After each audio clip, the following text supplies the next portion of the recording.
I invited my family to my daughter's birthday party but not one showed up. Then they demanded $2,200 for a cousin's engagement party. The next morning my dad arrived with a cop. I'm Ryan Bennett, a 37-year-old who plans events, remembers birthdays, ensures that everyone is fed, and mediates conflicts before they ruin another holiday. That used to be what I believed to be love. As it happens, it was just happy, free labor. I had a small birthday celebration for my daughter Chloe last month. She recently turned 9, old enough to recall every detail, mature enough to begin observing who arrives and who doesn't. In addition to a unicorn cake, pink and gold balloons, and a tiny bouncy castle in the back, we leased a small party space at the neighborhood community center. I invited every member of the family. Everyone promised to attend, including my parents, my brother Brandon, my sister Lauren, and all of my relatives, aunts, and uncles. Chloe was virtually giddy with anticipation on the day of the celebration. My mom even texted, "Wouldn't miss it for the world. Are grandma and grandpa coming soon?" She asked again as she checked the window. After an hour and a half, the dinner began to go cold. The cake's candles melted into tiny puddles of wax. Chloe would rush to the window whenever she heard a car passing outside, but nobody showed up. Not one. They must be running late, I kept telling her. Traffic, perhaps. Perhaps something came up. I was making an effort to smile for her, but I was secretly embarrassed. The type that begins in your stomach and moves up your throat until breathing becomes difficult. I saw the steady dimming of her eyes. I watched her pretend it didn't bother as she sat down next to her unfinished cake and tugged at her pink party dress. She replied, "It's okay, Daddy, we can have fun, just us." And that about broke me, I swear. I sent a couple messages following the celebration. Not angry, just informal. Mom read it and said, "Hey, everything okay? We missed you guys today." No response. Lauren didn't even open hers. Brandon sent an emoji of a thumbs up. That was all. Mom texted me a week later while the remaining decorations were still hanging in the corner of my kitchen. When I saw her name appear on my phone, I briefly considered the possibility that it was an apology. No, but perhaps she might say something like, "I'm sorry we didn't make it, sweetheart." I read her message approximately 5 times. "Don't forget your cousin Madison's engagement party this weekend. $2,200 per guest. Dress formal." There was not a single mention of Chloe's birthday. They didn't say anything about the celebration. For a celebration that wasn't even ours, they demanded about $2,000 per guest. Is this a joke? I texted back, and she responded almost immediately. "No, Ryan, it's a high-end venue, everyone's contributing equally, family supports family." I laughed at the last line, one of those weary, resentful laughs that sounds more like a groan. For a long time, I gazed at the letter, picturing Chloe's small face as she silently extinguished her candles. It was only the two of us in that deserted room. I then launched my banking app, sent Mom precisely $2, and included a letter. "I'll pass." I assumed that would be the end of it. Perhaps it would make a statement, I reasoned. Clear but subtle. It turns out that those who thrive on entitlement are not amenable to subtlety. I heard a knock on my front door at 8:30 a.m. 2 mornings later. I froze when I peered through the peephole. On my porch, my dad was pacing like a charging bull, red-faced and enraged. And a policeman was standing directly beside him. I briefly believed that something horrible had to have occurred. Mom might have been wounded, perhaps one of my siblings was involved in an accident. Before I could say anything, Dad poked a finger into my chest as I hurried to open the door. He growled, "You think you're funny, Ryan?" The officer looked between us, obviously uncomfortable, and said, "You think mocking your mother is acceptable now?" "Sir, let's keep voices calm," he murmured softly. "Mocking her?" I inquired, still attempting to understand the situation. He shook a crumpled piece of paper in my face and said, "Dad, what are you talking about?" It was a printout of the note I had submitted and the $2 transfer. "This," he growled. "You humiliated your mother. She's been crying all morning. You sent her $2 like she's some kind of beggar." I gazed at him, attempting to comprehend the absurdity of it all. "She asked me for $2,200 for a party that has nothing to do with me," I replied slowly, "after skipping her granddaughter's birthday." "That's irrelevant," he yelled. "Your cousin's engagement is family. You've always been selfish, Ryan, always had to make everything about you. Your mother does everything for this family, and you repay everything her with this childish stunt." The policeman cleared his throat. Sir," my dad replied, "this doesn't appear to be a police matter. Maybe you two can talk this out privately." Still furious, Dad turned to face him. He glared at me and replied, "I wanted it documented in case he tries something else." I said again, "Try something else? Like what? Send another $2? He gave me a gaze that could have frozen the space between us. "You keep disrespecting your mother and you'll regret it. We're done protecting you," he said, leaning in close enough for me to hear. Then he stormed away. For a minute, the cop simply stood there, fidgeting uncomfortably. "Sorry about that, sir," he finally murmured. Sometimes families get heated. Yeah, I mumbled as I gazed at my father's disappearing figure as he marched down my driveway. You could say that. My heart was racing as I leaned against the locked door for a considerable amount of time. My dad had been angry with me before, but it was the first time he had brought a police officer. It was a message. They weren't merely angry. They wanted me to feel inadequate, trapped, and guilty. I was looking over old pictures of my parents with Chloe that evening, pictures from when she was a baby, and they still appeared to be concerned. When they used to attend events, I wondered if any of their grins had been genuine as I gazed at them. Perhaps I had been mistaken all along, believing that love entailed being there while they perceived it as a transaction. I could feel something was going to happen even though I didn't reply to any of their follow-up texts. Like the quiet before a storm, the quietness was oppressive. 4 days later, my sister Lauren sent me a note. Just one sentence. Ryan, you need to have just paid your fair share. It didn't have to become ugly. I recognized they weren't finished at that point. By no means. Following Dad's brief stay, the following few days were like being within a silent storm. I could feel something simmering behind the surface quiet. The buzzing on my phone hardly ceased. I received texts from Lauren and Brandon, missed calls from Mom, and even a few messages from family members I hadn't spoken to in months. Their tones were all the same. Concern is a mask for vague disappointment. You really hurt your mother's feelings. You could have just paid your part like everyone else. We're family, Ryan. You can't keep acting like this. I didn't respond to any of them. Not one. I reasoned that keeping quiet was preferable to saying something I couldn't retract. I was boiling on the inside, though. Anger that doesn't blow up. It simmers. I had been the family's fixer for years, picking up the pieces anytime someone made a mistake. I assisted Lauren when she was unable to pay her rent for a month. I revised Brandon's resume and assisted him in finding another employment after he was let go from his third. I gave them a loan interest-free, of course, when Mom wanted to remodel the kitchen. And now I was the bad guy since I sent $2 and a courteous will pass. They must have been irritated by my silence because Lauren chose to up the stakes. While I was assisting Chloe with her homework one evening, she gave me a call. I was on the verge of not responding, but I felt that it would be better to do so. Finally, she replied as soon as I answered. I was starting to think you blocked me. Hey, Lauren, I said, trying to remain composed. I'm helping Chloe right now, so if this is about... Oh, don't use your kid as an excuse, she said sharply. You embarrassed Mom in front of the entire family group chat. Everyone saw that $2 stunt. Embarrassed her? I asked again. She texted me asking for almost $2,400 right after skipping my daughter's birthday. I didn't even say anything rude.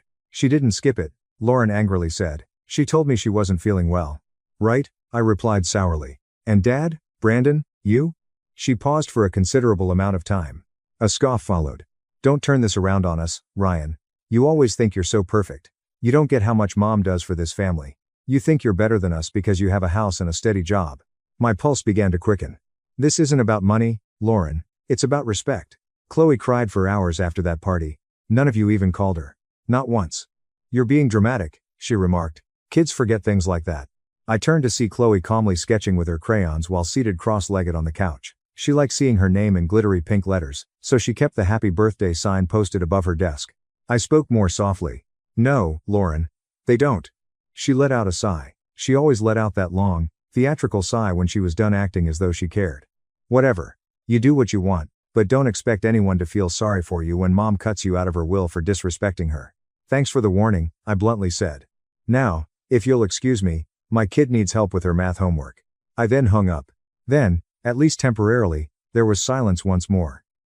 Maybe the dust was finally settling, I thought, but then odd little things began to happen. First, the neighbors reported that Dad had stopped by to see how things were doing while I was at work. He seemed to have strolled about my land, looking into the backyard as if he owned it.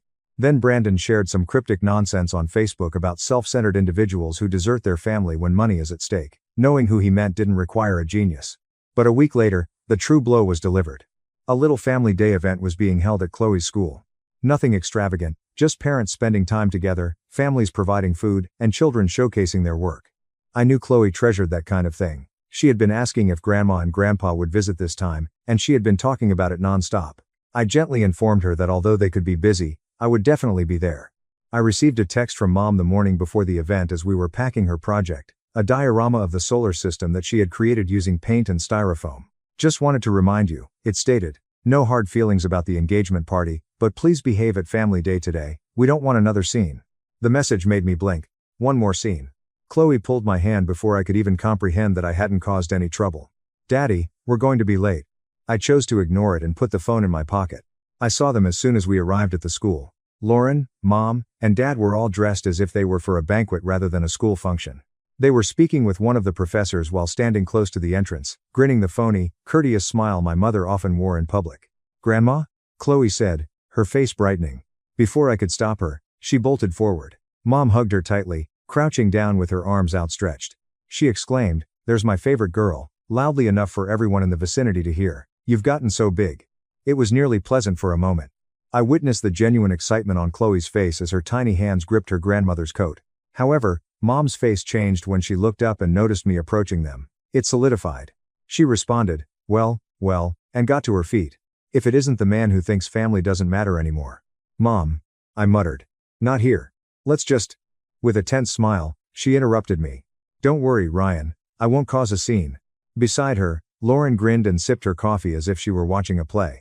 Chloe was too preoccupied with showcasing her project to notice the tension, so I attempted to concentrate on her. She was brilliant as she described how Pluto was still a planet in her heart and how Saturn's rings were composed of glitter. "She's so bright, Ryan. You must be proud," her teacher said in a whisper. "I am," I muttered. However, when I looked back, Mom was laughing and chatting with another parent. "Oh, we're so proud of Chloe," she remarked, "even though her father's been a bit distant lately, you know how it is, work and all." I froze. Far away. She was raised by me alone. I prepared her meals, read her bedtime tales, assisted with her homework, and paid for everything without ever requesting their help. And she dared to stand there and suggest that I was careless. I felt something break inside of me, but I remained silent, not in front of Chloe. I waited until Chloe and her companions had left the event before going up to my parents outside the parking lot. "Don't you ever do that again," I whispered. Mom pretended to be innocent and asked, "Do what?" "Talk about me like that," I responded. "Especially in front of Chloe's teachers." She raised an eyebrow. "If you don't like how people see you, maybe you should change your behavior." Beside her, Dad folded his arms. "You've been nothing but disrespectful, Ryan. You humiliated your mother. You think anyone's going to side with you after what you did?" "I don't care who sides with me," I said, "but you stay out of my daughter's life if all you're going to do is poison it." Mom gave a dramatic gasp, like though I had just cursed at her. "How dare you talk to me like that after everything I've done for you?" "You skipped her birthday," I remarked plainly. "You didn't even call." Something flared in her eyes for a moment. Perhaps frustration, perhaps guilt. However, it disappeared after that. "You always twist things," she remarked. "We were busy. You can't hold that against us forever." "Busy," I said again. "Right?" Lauren rolled her eyes. "You really love playing the victim, huh? You sent that $2 just to start drama, and now you're acting like we're the bad guys." "I sent that $2 to make a point," I said. "Because I was done being used." Dad moved nearer, his face just inches from mine. "You think you're better than this family? Keep it up, Ryan. Keep pushing us away. Don't come crawling back when you realize blood is thicker than pride." I was left standing in the parking lot with my fists clenched so tightly that my palms ached when they left. One of my relatives told me that evening that my parents had been telling everyone that I had cut them off financially. It seems that they had been grumbling about my refusal to uphold family customs, portraying me as a self-centered, avaricious man who had deserted them after receiving a small sum of money. It was bizarre, like witnessing your own reputation deteriorate in real time. My messages were ignored by people I had grown up with. Every weekend, my aunt would call, but she stopped doing so. Brandon even shared a smug statement about ungrateful youngsters being caught by karma on Facebook. Then, one afternoon, Chloe brought a homemade invitation home from school, just when I thought things couldn't get much worse. "It's from Grandma," she grinned. "She invited me to tea this weekend." The text on the pink card was gold. It stated, "Grandma's tea party. Saturday at 4 p.m. Wear beautiful clothes." I couldn't decide whether to scream or laugh. They wanted my 9-year-old to come over by himself, even though they hadn't spoken to me personally in more than a week. "Daddy, are we going to Grandma's on Saturday?" Chloe inquired as I put her to bed that evening. I swept a lock of hair away from her face. "Not this weekend, sweetheart. Grandma and Grandpa need some time to think about how they've been acting." Her eyebrows knitted. "Did they do something bad?" I paused. "They just forgot to be kind. That's all." She gave a serious nod, as though that clarified everything. However, I stared at the invitation in my hand as I sat in the corridor after leaving her room. My family no longer simply treated me disrespectfully. They were grinning through their teeth as they attempted to entice Chloe into it, win her over, and change reality. At that moment, a change occurred within me. I felt alert and no longer pained for the first time. The pink borders of the invitation to Grandma's tea party curled slightly from the humidity in the kitchen as it lay on my counter for days. I considered discarding it, but for some reason, possibly the intentional neatness of the handwriting, I decided to keep it. It was for Chloe, not for me. Even though I had already made up my mind that she wouldn't leave, I couldn't get rid of the idea that my parents were still trying to get back in. Chloe ran into the kitchen on Friday night when I was loading the dishes, holding my phone tightly in her tiny hands. "Daddy, Grandma called," she exclaimed cheerfully. I froze. "She what?" "She said she misses me," Chloe continued, eyes wide and innocent. "And she said she's picking me up tomorrow for the tea party." "She already talked to you?" A knot started to form in my stomach as I dried my hands on a towel. "No, sweetheart," I cautiously replied. "Grandma didn't talk to me. You can't go anywhere without me, remember?" Her expression darkened. "But, she said you said yes." That was a powerful statement. I picked up the phone carefully and looked at the call history. It turns out that Mom missed a call around an hour ago. A voicemail followed. I put it on speaker. Mom's pleasant, syrupy voice could be heard. "Hi honey, it's Mom. Just confirming I'll be by around noon tomorrow to take Chloe to the tea party. I know you said she's been so excited. And don't worry, I'll drop her back off before dinner. See you then." Halfway through the message, I paused it. It had been more than a week since I had last spoken to her. Chloe pulled on my sleeve. "So, can I go?" I knelt next to her and carefully considered what to say. "Sweetheart, Grandma's not supposed to make plans without asking me. You remember what we talked about asking before going anywhere." Her eyes sparkled as she nodded. "But Grandma said it's just tea. Why would she lie?" "Indeed, why?" I had trouble falling asleep that night. The voicemail kept coming back to me. Mom's fake serenity. She chatted as like nothing had happened, as though she hadn't brought a police officer to my porch a week before. It wasn't merely deceptive. It was computed. She was confident Chloe would believe her. She was counting on it. I decided what I wanted. I would be prepared if she appeared. The following morning, at precisely 11:40, a silver SUV arrived in front of my house. Mom came out wearing a floral dress and big sunglasses, and I observed from the window. She appeared to be on her way to a brunch at a country club. Before she even made it to the porch, I opened the door. "Don't bother knocking," I firmly stated. She grinned as if nothing had occurred. "Good morning, Ryan. I hope you told Chloe to wear something nice." "She's not going," I declared. Her smile wavered slightly. "Oh, don't be ridiculous. She's been looking forward to this all week." "You called her directly," I replied. "You told her I said yes. That's not just overstepping. That's manipulation." "Oh, please," she scoffed, gesturing with her hand. "You always blow everything out of proportion. She's a child, Ryan. She loves her grandmother.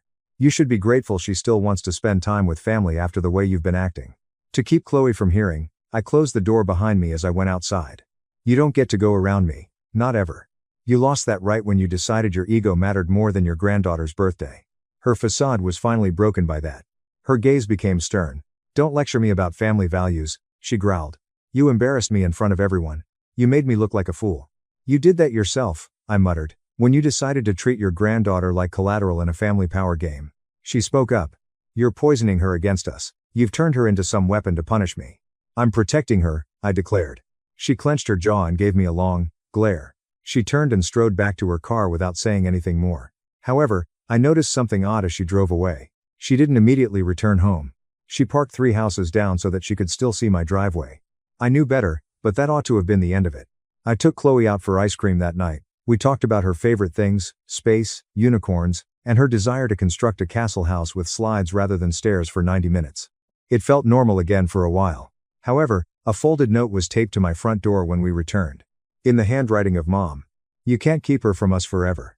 I gazed at it for a while. A shiver went up my back, but I made myself remain composed. This was no longer a matter of fear. It has to do with control. They were attempting to regain their hold after losing it.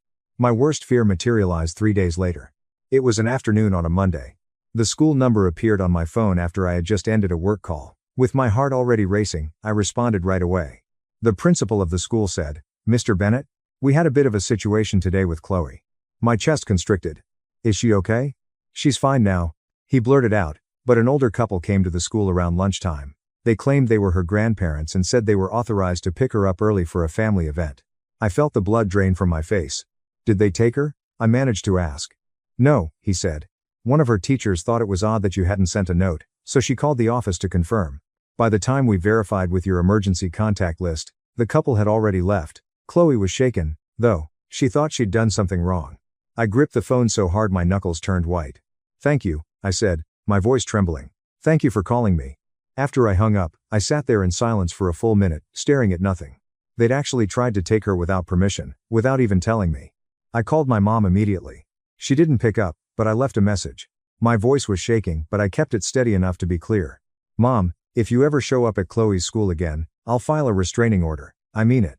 6 minutes later, she called back. How dare you, she began. You're threatening your own mother.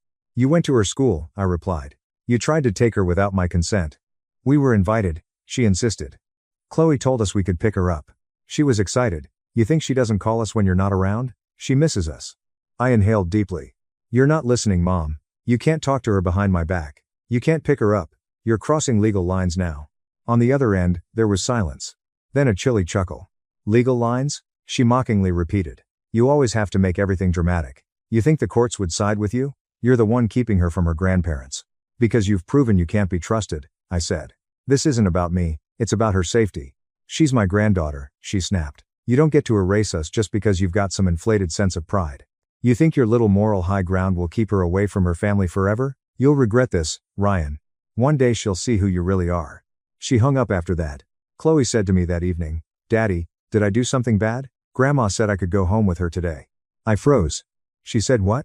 Clutching her plush bunny, Chloe nodded. She said you were too busy and she'd take me home so you could rest. I forced myself to remain composed as I swallowed hard. You didn't do anything wrong, okay? Grandma shouldn't have said that. She cast a downward glance. She seemed sad. I wanted to be honest with her and tell her that it was control rather than sadness. However, how would you explain that to a 9-year-old? How can you let your child know that the people she most trusts are the ones who are taking advantage of her? I visited the school in person the following morning. I told the principal that my parents were not permitted to be near her under any circumstances and provided them with a list of authorized contacts. With sympathy, he nodded. It happens more than you'd think, he replied. I was sick when I left. This was no longer merely a family dispute. Chloe was caught in the midst of psychological warfare. Over the course of the following 10 days, I began to observe minor behavioral shifts in Chloe. Daddy, why don't you want me to see Grandma? Or is it true you don't love your family anymore? Were some of the odd questions she would pose before bed. I froze the first time she asked. The second time, I noticed that Mom had been communicating with her once more, possibly via Lauren or by calling from a blocked number. Then came the actual betrayal. My phone buzzed with a message from an unknown number that Friday night while I was cleaning up after dinner. It was a picture.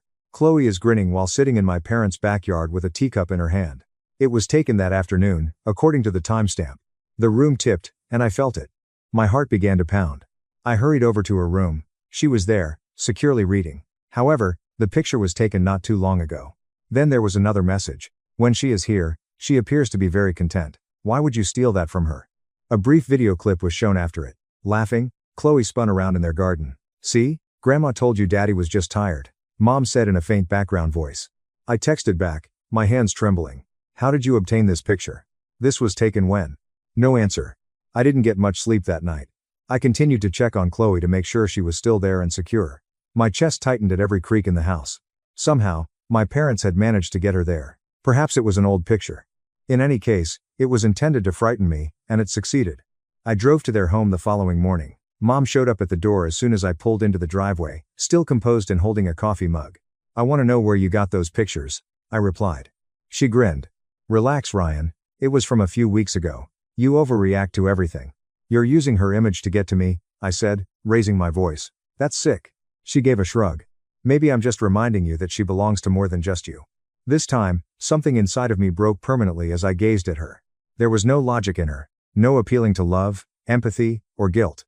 I saw her for the first time as someone who had chosen control over family rather than as my mother. I realized then that this was not the end. It was a war. Something inside of me changed forever after that day in the driveway. The kind of change you don't immediately notice, it slowly rises and empties you from the inside out. I realized for the first time in my life that my parents would never change when I looked at them. Not out of love, not out of guilt, not even for Chloe. I kept telling myself that perhaps they would settle down for a while, perhaps it was just a bad phase. However, each time I attempted to accept that, something else would occur to remind me of the person I was interacting with. Like most things, it began modestly. Chloe was unusually quiet when I picked her up from school. She would simply shrug and remain silent when I asked if something was wrong. However, I would occasionally come across small hints, such as sketches of Grandma and Chloe holding hands or notes that said things like, Daddy is mad, but Grandma still loves me. Aunt Lauren told me Grandma said that, she replied when I asked where she had heard that. Lauren, the messenger at all times. The initiator at all times. I made another attempt to speak with her. After putting Chloe to bed one evening, I made a call. I told her, you need to stop feeding her their lies, as soon as she answered. She sneered. Lies? You're isolating her, Ryan. You can't keep her from her family and expect her to be okay. She's 9, Lauren. She doesn't need to be in the middle of this. She's in it whether you like it or not, she stated icily. You brought this on yourself. You could have avoided all of it, by being decent to Mom. My skin crawled at the word decent. Without saying anything more, I hung up. After that, the days began to blend together. My hunger vanished. I didn't get much sleep. Every time my phone buzzed, I half expected Mom to send me another text or, worse, a call from the school informing me that she had made another attempt. Just in case, I even put a tiny camera on the front porch. But Chloe saw it all. Children always do. Daddy, are you mad at Grandma? She whispered as she looked up from the counter one evening while I was preparing her mac and cheese. The spoon hovered in midair as I froze. Why do you ask that? Because she said you don't like her anymore, she remarked while swinging her legs. She said you forgot how much she helped you when you were little. I was unable to speak for a moment, my throat constricted. I knelt next to her and gently grasped her hand. Sweetheart, sometimes grown-ups have disagreements, but none of that is your fault, okay? She slowly nodded while looking into my eyes. But she said you told her she can't love me anymore. I struggled to remain composed as I blinked vigorously. That's not true. You can love whoever you want. But Grandma's been saying things that aren't very nice about Daddy, and that's not okay. Her lip quivered. I just want everyone to stop fighting. Me too, I muttered. That evening, after putting her to bed, I sat on the couch and gazed at the dark TV. I thought I was falling apart. My family's words, lies, and phony smiles all felt like a slow bleed. The worst part was that I couldn't even defend myself without making Chloe endure more of it. I made an attempt at therapy. The counselor was patient, kind, and the kind of person who speaks in soothing tones that you don't feel crazy for wanting peace. You're dealing with narcissistic control dynamics, Ryan. They're using guilt and manipulation to keep you tethered. The only real way to win is to disengage, she said, simply nodding after I told her everything. Disengage? Cutting off your family, especially those who raised you, feels like cutting off a limb, despite how easy it may seem. Nevertheless, I made an effort. I stopped answering texts. I turned off group chats. I instructed the school to obtain my written approval before releasing Chloe to anyone. There was silence for 10 days. Too quiet. Then there was a knock on the door one Friday afternoon, not the pounding that was so loud and furious earlier. This was tentative and softer. My brother Brandon was there when I opened it. With his hands stuffed in his pockets, he appeared uneasy. Hey, he said. He wasn't invited in by me. What do you want? He let out a sigh. Look, I didn't come to fight. Mom's been, well, you know how she is. I just thought maybe I could talk some sense into both of you. I crossed my arms. There's no talking to her, Brandon. She crossed the line. She's your mother, he muttered. And I'm Chloe's father, I answered. You'd think that would mean something. He massaged the nape of his neck. She's not trying to hurt anyone, man. She just wants to be part of her granddaughter's life. She says you're making it impossible. I chuckled angrily. She showed up at her school and tried to take her. She sends me threats dressed up as love letters. How's that not trying to hurt anyone? Brandon cast a downward glance. She said that was a misunderstanding. Of course she did, I whispered. For a moment, we stood there silently. Then he said something that turned my stomach. She's talking about getting lawyers involved. Custody visitation stuff.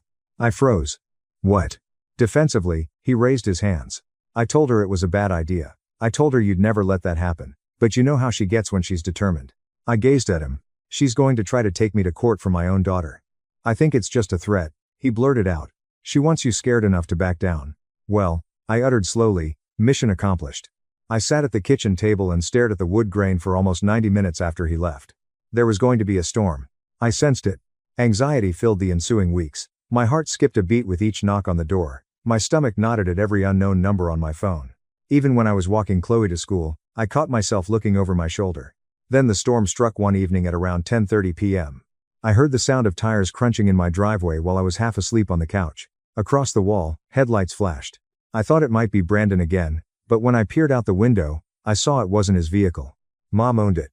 With the lights still on and the engine running, she sat there. I cracked open the door. What are you doing here? She remained silent. After a brief moment of staring at me through the windshield, she turned off the engine and got out. I came to talk, she uttered in a slightly shaky voice. It's late, I remarked. You need to leave. Please, she uttered. Just 7 minutes. I'm not the enemy, Ryan. After hesitating, I moved away. I reasoned that perhaps if I simply listened to her, she would eventually stop bothering me. As if she were going to hold a business meeting, she sat on the couch with her hands neatly folded in her lap. I didn't come to fight, she said. I just want things back the way they were. Then stop lying to my daughter, I replied. She disregarded that. You're not well, Ryan, I can see it. You're tired, angry, paranoid. You're shutting everyone out. That's not good for Chloe. My eyes narrowed. What are you saying? She whispered, I'm saying maybe you should let her stay with me for a while. Just until you get yourself together, 10 days, maybe 2 weeks. You need rest. I looked at her incredulously. You think I'd let you take her after everything you've done? With a sigh, she got to her feet. You're not thinking clearly, you're hurting her more than you realize. I moved in closer. Get out, Mom, now. The tone made her wince, but she didn't protest. She grabbed her purse, made her way to the door, stopped, and walked out. You can't keep her from us forever, she murmured. We'll find a way. After she left, I locked every door in the house and waited for dawn by sitting on the floor next to Chloe's bedroom door. I have no idea why. Perhaps to reassure myself that she was still there, sleeping soundly and oblivious to the war that was taking place outside of her dreams. I had given up trying to reason with them by the end of that week. I called a family lawyer that a friend had suggested and explained everything, including the texts, visits, voicemails, and the attempted school pickup. He patiently listened, and then said, You've got more than enough to file a no-contact order if they escalate. But I'd advise documenting everything, every message, every visit, every word. This isn't just emotional manipulation anymore, it's harassment. That's what I did. I began recording every call, note, and strange encounter in a log. It gave me a sense of power and paranoia, as though I was at last taking back some control of the chaos. However, I was completely destroyed emotionally. I gave up going out. I stayed away from friends who were related to me because I didn't want to hear both sides of the story. My coworkers observed that I was more reserved and quiet. Chloe even began to wonder why I had stopped smiling. Because I'm tired, I said to her one evening. She gave me a strong hug. It's okay, Daddy, I'll smile for both of us. I was on the verge of breaking. I just went through the motions for weeks until one morning I received an envelope in the mail with no return address. One sheet of typed, not handwritten, paper was found inside. It stated, You can't protect her from the truth forever. Not a signature. No sender. I reached my lowest point at that point. It dawned on me that this was a siege rather than merely a family drama. As odd as it may sound, though, that note also turned on a switch in me. I had lost my fear. I was upset. Silently, coldly furious. And in that quiet, I began preparing because I was going to see to it that a war was carried out if they desired one. I felt something that wasn't hollow when I woke up for the first time in months, just a thin line of steadiness that didn't snap right away. Although it wasn't a complete solution, it was a beginning. Rock bottom has the benefit of helping you concentrate. You stop flailing and begin to plan once all shame, fear, and small-time insults have been eliminated. I made a self-promise to focus all of my energy on one thing, creating a life for Chloe in which she didn't have to avoid the drama of others. That was the only objective that was important. I no longer had to put up with the background noise of guilt trips, anger, and anger's theater. First, the practical aspects. During the first month, I had 4 meetings with my lawyer, each of which helped to somewhat alleviate the feeling of helplessness and numbness. Voicemails, text screenshots, the photo and video they sent, the note on the door, and the school's report regarding the attempted pickup were all arranged as evidence. The lawyer was direct and composed in the way that experts are when you're on the verge of panic. You need a paper trail, he stated. You need to show the court a pattern. Thus, we created one. I printed documents, dated them, noted locations and times, and included brief, factual notes about what transpired and how it affected Chloe's behavior. Every time I recorded something, it felt more like armor than humiliation. I began developing other types of defenses while the legal process proceeded slowly. I set up a modest security system consisting of a few cameras and smart locks. I set up an email filter that flagged anything even remotely related to my family, changed my passwords, and made burner numbers that went to my phone so I could screen calls. The house no longer felt like a stage but rather a safe place thanks to a few small practical changes, which may sound trivial when you list them. I slept better knowing I could check the camera feed at any time, and Chloe slept better when the front door remained locked. Work turned into a haven. I was lucky. I was able to work remotely more frequently because of my job, and the project I oversaw began to take off right when I needed it to. I stopped bringing drama from my family to work. Rather, I focused all of my attention on deliverables and deadlines. Leading a new client pitch, filling in for a sick teammate, and volunteering for a project that no one else wanted were all examples of how I accepted responsibility in a positive way. That was worthwhile. After a few months, I received an offer of promotion from my manager in a private meeting. There was a noticeable increase in responsibility and pay, but it wasn't a spectacular one. In a way I didn't anticipate, it was validating. For the first time in a long time, I received a reward for my efforts without any conditions or demands for appreciation. There was more than just financial gain. I began to consciously rebuild my social life as things at work improved. Because I enjoyed the thought of creating something with my hands, I enrolled in a weekend woodworking class. Additionally, I began attending a local parents' gathering where people discussed school advice and recipes rather than trauma. I made 2 true friends who had nothing to do with my family history, who laughed with me without turning everything into a loyalty lesson, and who listened to me without passing judgment. Despite their small size, those friendships were valuable. These people constructed new bridges after Lauren and Brandon broke them. The way I showed up for Chloe, however, was the biggest shift. I stopped expressing regret for my parenting style. My parents believed they could write a moral ledger, so I stopped responding to it. I began our bedtime routine, which consisted of a silly universe fact, a 3-minute story I made up about a courageous fox, and a thought-provoking question. What did you do today that was the most courageous? It was a small ceremony of identity and safety for us. Her responses were both messy and lovely. She occasionally claimed to have had courage in completing her math assignment. She occasionally claimed that sharing crayons was brave of her. Every response was like a tiny stitch in the fabric we were trying to mend. I recorded the modification. I documented the nights she slept through and the weeks she stopped mentioning Grandma said in the painful way. I also set up therapy for the 2 of us. Someone for Chloe, who specialized in children caught in family strife, and someone for me to learn boundaries that weren't barbed wire. Chloe's therapist was excellent. She was kind, entertaining, and skilled at translating adult manipulations into language that was appropriate for children and didn't place blame on her. People can say confusing things to make us choose sides, the therapist once informed her, but you get to pick safety over drama. Later, when Chloe repeated that line to me, I sobbed into my coffee because it was the best parenting experience I had experienced in a long time. When everyone else tried to move the ground under her feet, I had to teach my child where to stand. The legal track also advanced. We requested a temporary protective order that forbade the school from releasing Chloe to anyone other than me and expressly restricted communication between my parents and her. Without any drama, sufficient proof, or sufficient concern, the judge granted it. The relief was instantaneous and palpable, a tangible document that stated, in the official voice of the court, that my fears were unfounded. My parents were enraged. Naturally, they viewed the decision as more proof of my aloofness. All right, I filed everything we had and let the law do what it was designed to do, establish firm boundaries. Life didn't instantly turn into a peaceful meadow after those boundaries were established. I continued to wake up sweating for extended periods of time, with timelines of retaliation constantly running through my head. However, there were also colorful moments. Chloe giving a talk at the school science fair and grinning as she left the stage. We baked 3 sweet cookies on a lazy Sunday and ate them with an excessive amount of frosting. After learning that I had been going through a difficult time, the new neighbor brought over a bowl of soup. The little, everyday things began to add up to a new life. Building blocks included money, security, and community. However, my self-perception was the most significant shift. You begin to question your fundamental perceptions when your family gaslights you for an extended period of time. You keep asking yourself if you're the bad actor. Winning small things back, privacy, sleep, professional respect, retrained my brain. Instead of seeing someone who was constantly dependent on the expectations of others, I could look in the mirror and see someone who stood up for his child. Despite all of the forward motion, I remained vigilant. My parents escalated in predictable ways, such as sending passive-aggressive letters to my place of employment, portraying me on social media as the estranged son, and having an aunt forward a voicemail that had been altered to a cousin with the message, "We need to talk about his temper." They were taken for granted by me. Every new slight was noted in the file with my attorney. When my neighbors asked awkward questions, I remained composed and resisted being provoked into confrontations in public. The subdued dignity was intentional. Without me carrying out the heavy lifting of retaliation, it made them act and reveal who they were. The court scheduled a hearing regarding custody 4 months after the temporary order was filed. It was a motion to clarify visitation and safeguard Chloe's routines while we worked on the more important tasks. It was not a full custody trial, which would require time and complete evidence. The motion seemed like a significant achievement. The system had recognized that my parents' actions had gone too far. I reasoned that perhaps it would be the moment when things would finally calm down. Then I received a courier envelope slid under my door on a wet Tuesday morning.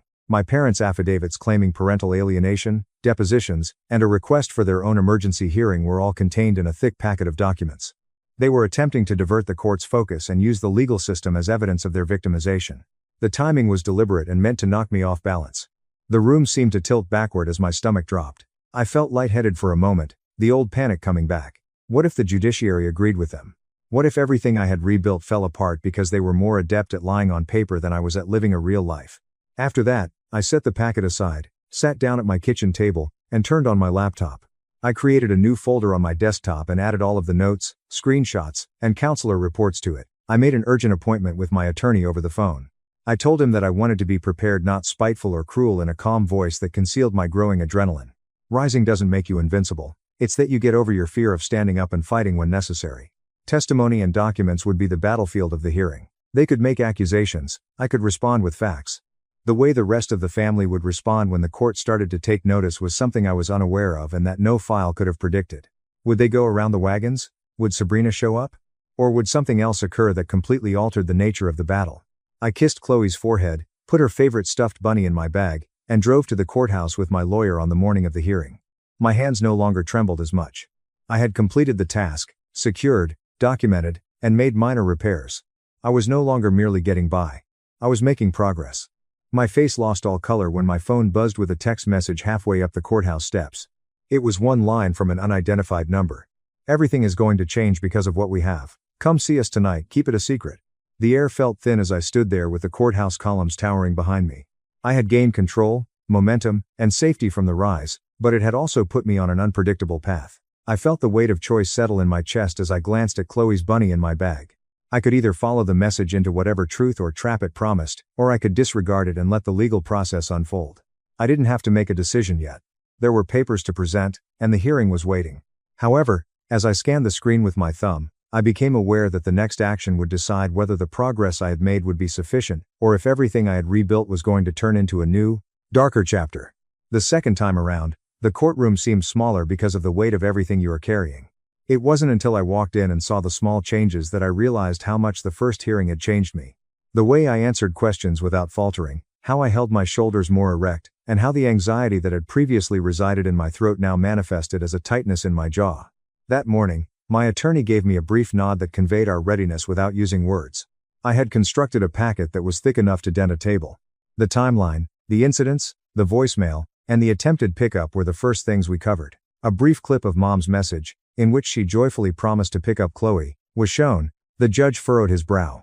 In response, my parents' lawyer asked formal, well-practiced questions concerning access, grandparents' rights, and the ambiguous significance of family. They made an effort to steer the conversation in my direction. Why had I kept them apart? Why did I assume malice so quickly? It was a classic move from a playbook. By portraying boundaries as extreme behavior, you can turn the victim into the villain. However, my attorney then took an unexpected action. He stopped, looked up, and said, "Your Honor, we have reason to believe the grandparents have engaged in a deliberate effort to manipulate school staff and other parties to create appearances that support their claims. We request permission to submit additional evidence uncovered within the last 10 days. He gave a sealed envelope to the bailiff. The judge refused to comply with my parents' lawyer's mocking remarks. "I'll allow it," he replied. "We'll take whatever is permissible under the rules." The air tasted different after hearing that one line, which seemed like a minor victory. There was more in the envelope than I had anticipated. The school's attempted release log, screenshots of group messages, a collection of forwarded texts, and above all transcripts from some unexpected depositions that had been conducted after I had filed were all included. The pivotal moment came with those depositions. Curiosity and guilt had drawn a cousin who had once been close to Mom. She shared with the investigating lawyer tidbits of information she had overheard during holiday meals that, when combined, presented a completely different picture of my parents. Dates, times, and references to unpaid family loans and money transfers were all included in the deposition. It contained references to a family benefit fund that had been whispered about at get-togethers but was not mentioned in any official documents. The judge silently reviewed the documents. As I waited for the gavel to fall in one direction or another, I observed his face. He gestured for my attorney to deliver the paperwork, and for several hours the courtroom became a machine that tore apart lies and the truth. Attorneys asked clear, courteous questions. Wider family members who had been on the periphery of the case were called to clarify innocuous details, such as who had access to shared calendars and who attended which events. Detail after detail was gradually uncovered, revealing a pattern of coordinated behavior intended to control the story and throw me off balance. It was systematic. It was harsh. Importantly, it was now recorded. My attorney grabbed me by the shoulder as we left the hearing. "You're doing what you have to do," he replied. "People can weaponize family stories. We're making sure they don't get the last word. You're doing what you have to do. You're doing what you have to do." It wasn't a speech, it was a report from someone who had witnessed many families similar to mine, where love concealed a list of favors and resentment. Like a surgeon reviewing notes prior to a crucial procedure, I opened every folder I had gathered that night while Chloe was asleep. There were bank transfers that corresponded with references to loans made at family get-togethers, receipts for an engagement party that had been funded by a shell account, and a strange series of emails that connected Madison, the cousin with the big engagement, to a small company that handled the venue costs. It was simultaneously ugly and vindicating. Vindicating since it demonstrated intent and strategy. It was unpleasant because it proved that their family-first rhetoric had a cost, and they were content to make me pay it. Then I got promoted at work. It was the setup's next component. An opportunity that came up when I needed both responsibility and leverage. In addition to giving me access to a team that managed vendor contracts and event compliance checks, my new position placed me in charge of a regional client portfolio. Although I had taken care to keep my personal and professional lives apart, I was surprised by how the organizational, document parsing, and inconsistency spotting skills I gained there applied to the legal field. When I wasn't occupied with custody paperwork, I would arrive home late and spend time poring over invoices and line items, much like someone tracking a river back to its source. I had mastered the art of reading invoices as footprints rather than as numbers. I contacted a contractor I had briefly worked with who specialized in event accounting, using my position in an ethical manner. There was just a professional asking another professional to explain something strange in a public record. There was no hacking or unjustified subpoenaing. For Madison's engagement, the contractor consented to review a few publicly accessible invoices. He sent a brief, cautious note within a day. There's an anomaly. Internal reallocation was suggested by the way some event costs were categorized. You would see a trail if someone gathered bank transfers and event vendor receipts, but it wasn't conclusive. I only needed that permission. I requested formal documents from the legal team using contracts, bank statements, vendor payments, and discovery. It was a painful and slow process of discovery. My family was compelled to reveal their financial situation. Furthermore, lights are uncomfortable for people who are accustomed to surviving on rumors and the kindness of others. A few documents were returned unfinished, others returned with redacted information. However, even redaction has edges, and edges reveal shape if you are persistent and patient. An unexpected source produced the biggest breakthrough. Do you recall the anonymous text? Everything is going to change because of what we have. Come see us tonight, keep it a secret. I had nearly disregarded it. The number was unfamiliar to me. I was also wary of unfamiliar offers following the drama of the hearing. But I felt compelled to respond out of curiosity, and a sliver of hope that someone else might be tired of seeing us steamrolled. We made plans to meet at a small diner across town amid the hum of neon and coffee steam, but the message came from a burner number.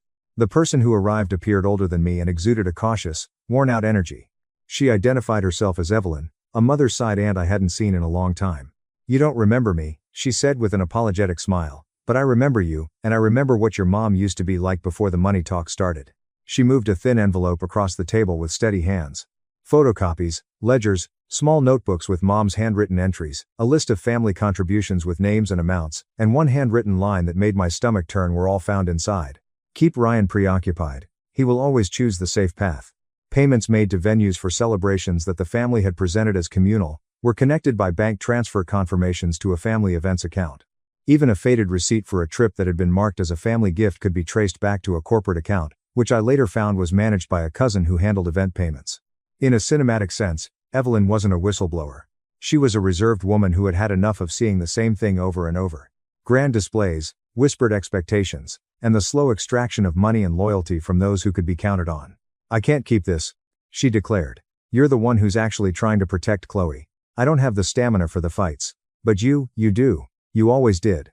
I never thought I would need that." Allies. A cousin with a ledger and the guts to turn it over, not loud proclamations from a courtroom. Evelyn described how she had seen the family budget shrink and my mother's social circle tighten. She explained how, after praising sacrifice at reunions, Mom would discreetly gather donations for events hosted by cousins who never once offered to help out when someone else needed it. It was a system that rewarded compliance and penalized non-compliance. With Evelyn's packet in hand, I felt as though the rage inside of me was physically connected to my hands. It was more than just righteous pain now. I was able to press it into the record as evidence with edges. When I returned copies to my attorney, he nodded and remarked, "This is good, very good. We can use this to show a pattern of behavior and motive." The dry, precise, slow legal machine started spinning once more, and instead of feeling exhausted, I felt prepared this time.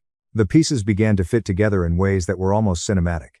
Evelyn's notes and bank records had the same deposit dates. Vendor contracts linked locations where my parents had stated they were just visitors. A cousin thanked Mom via email for managing a venue deposit. We do things for family.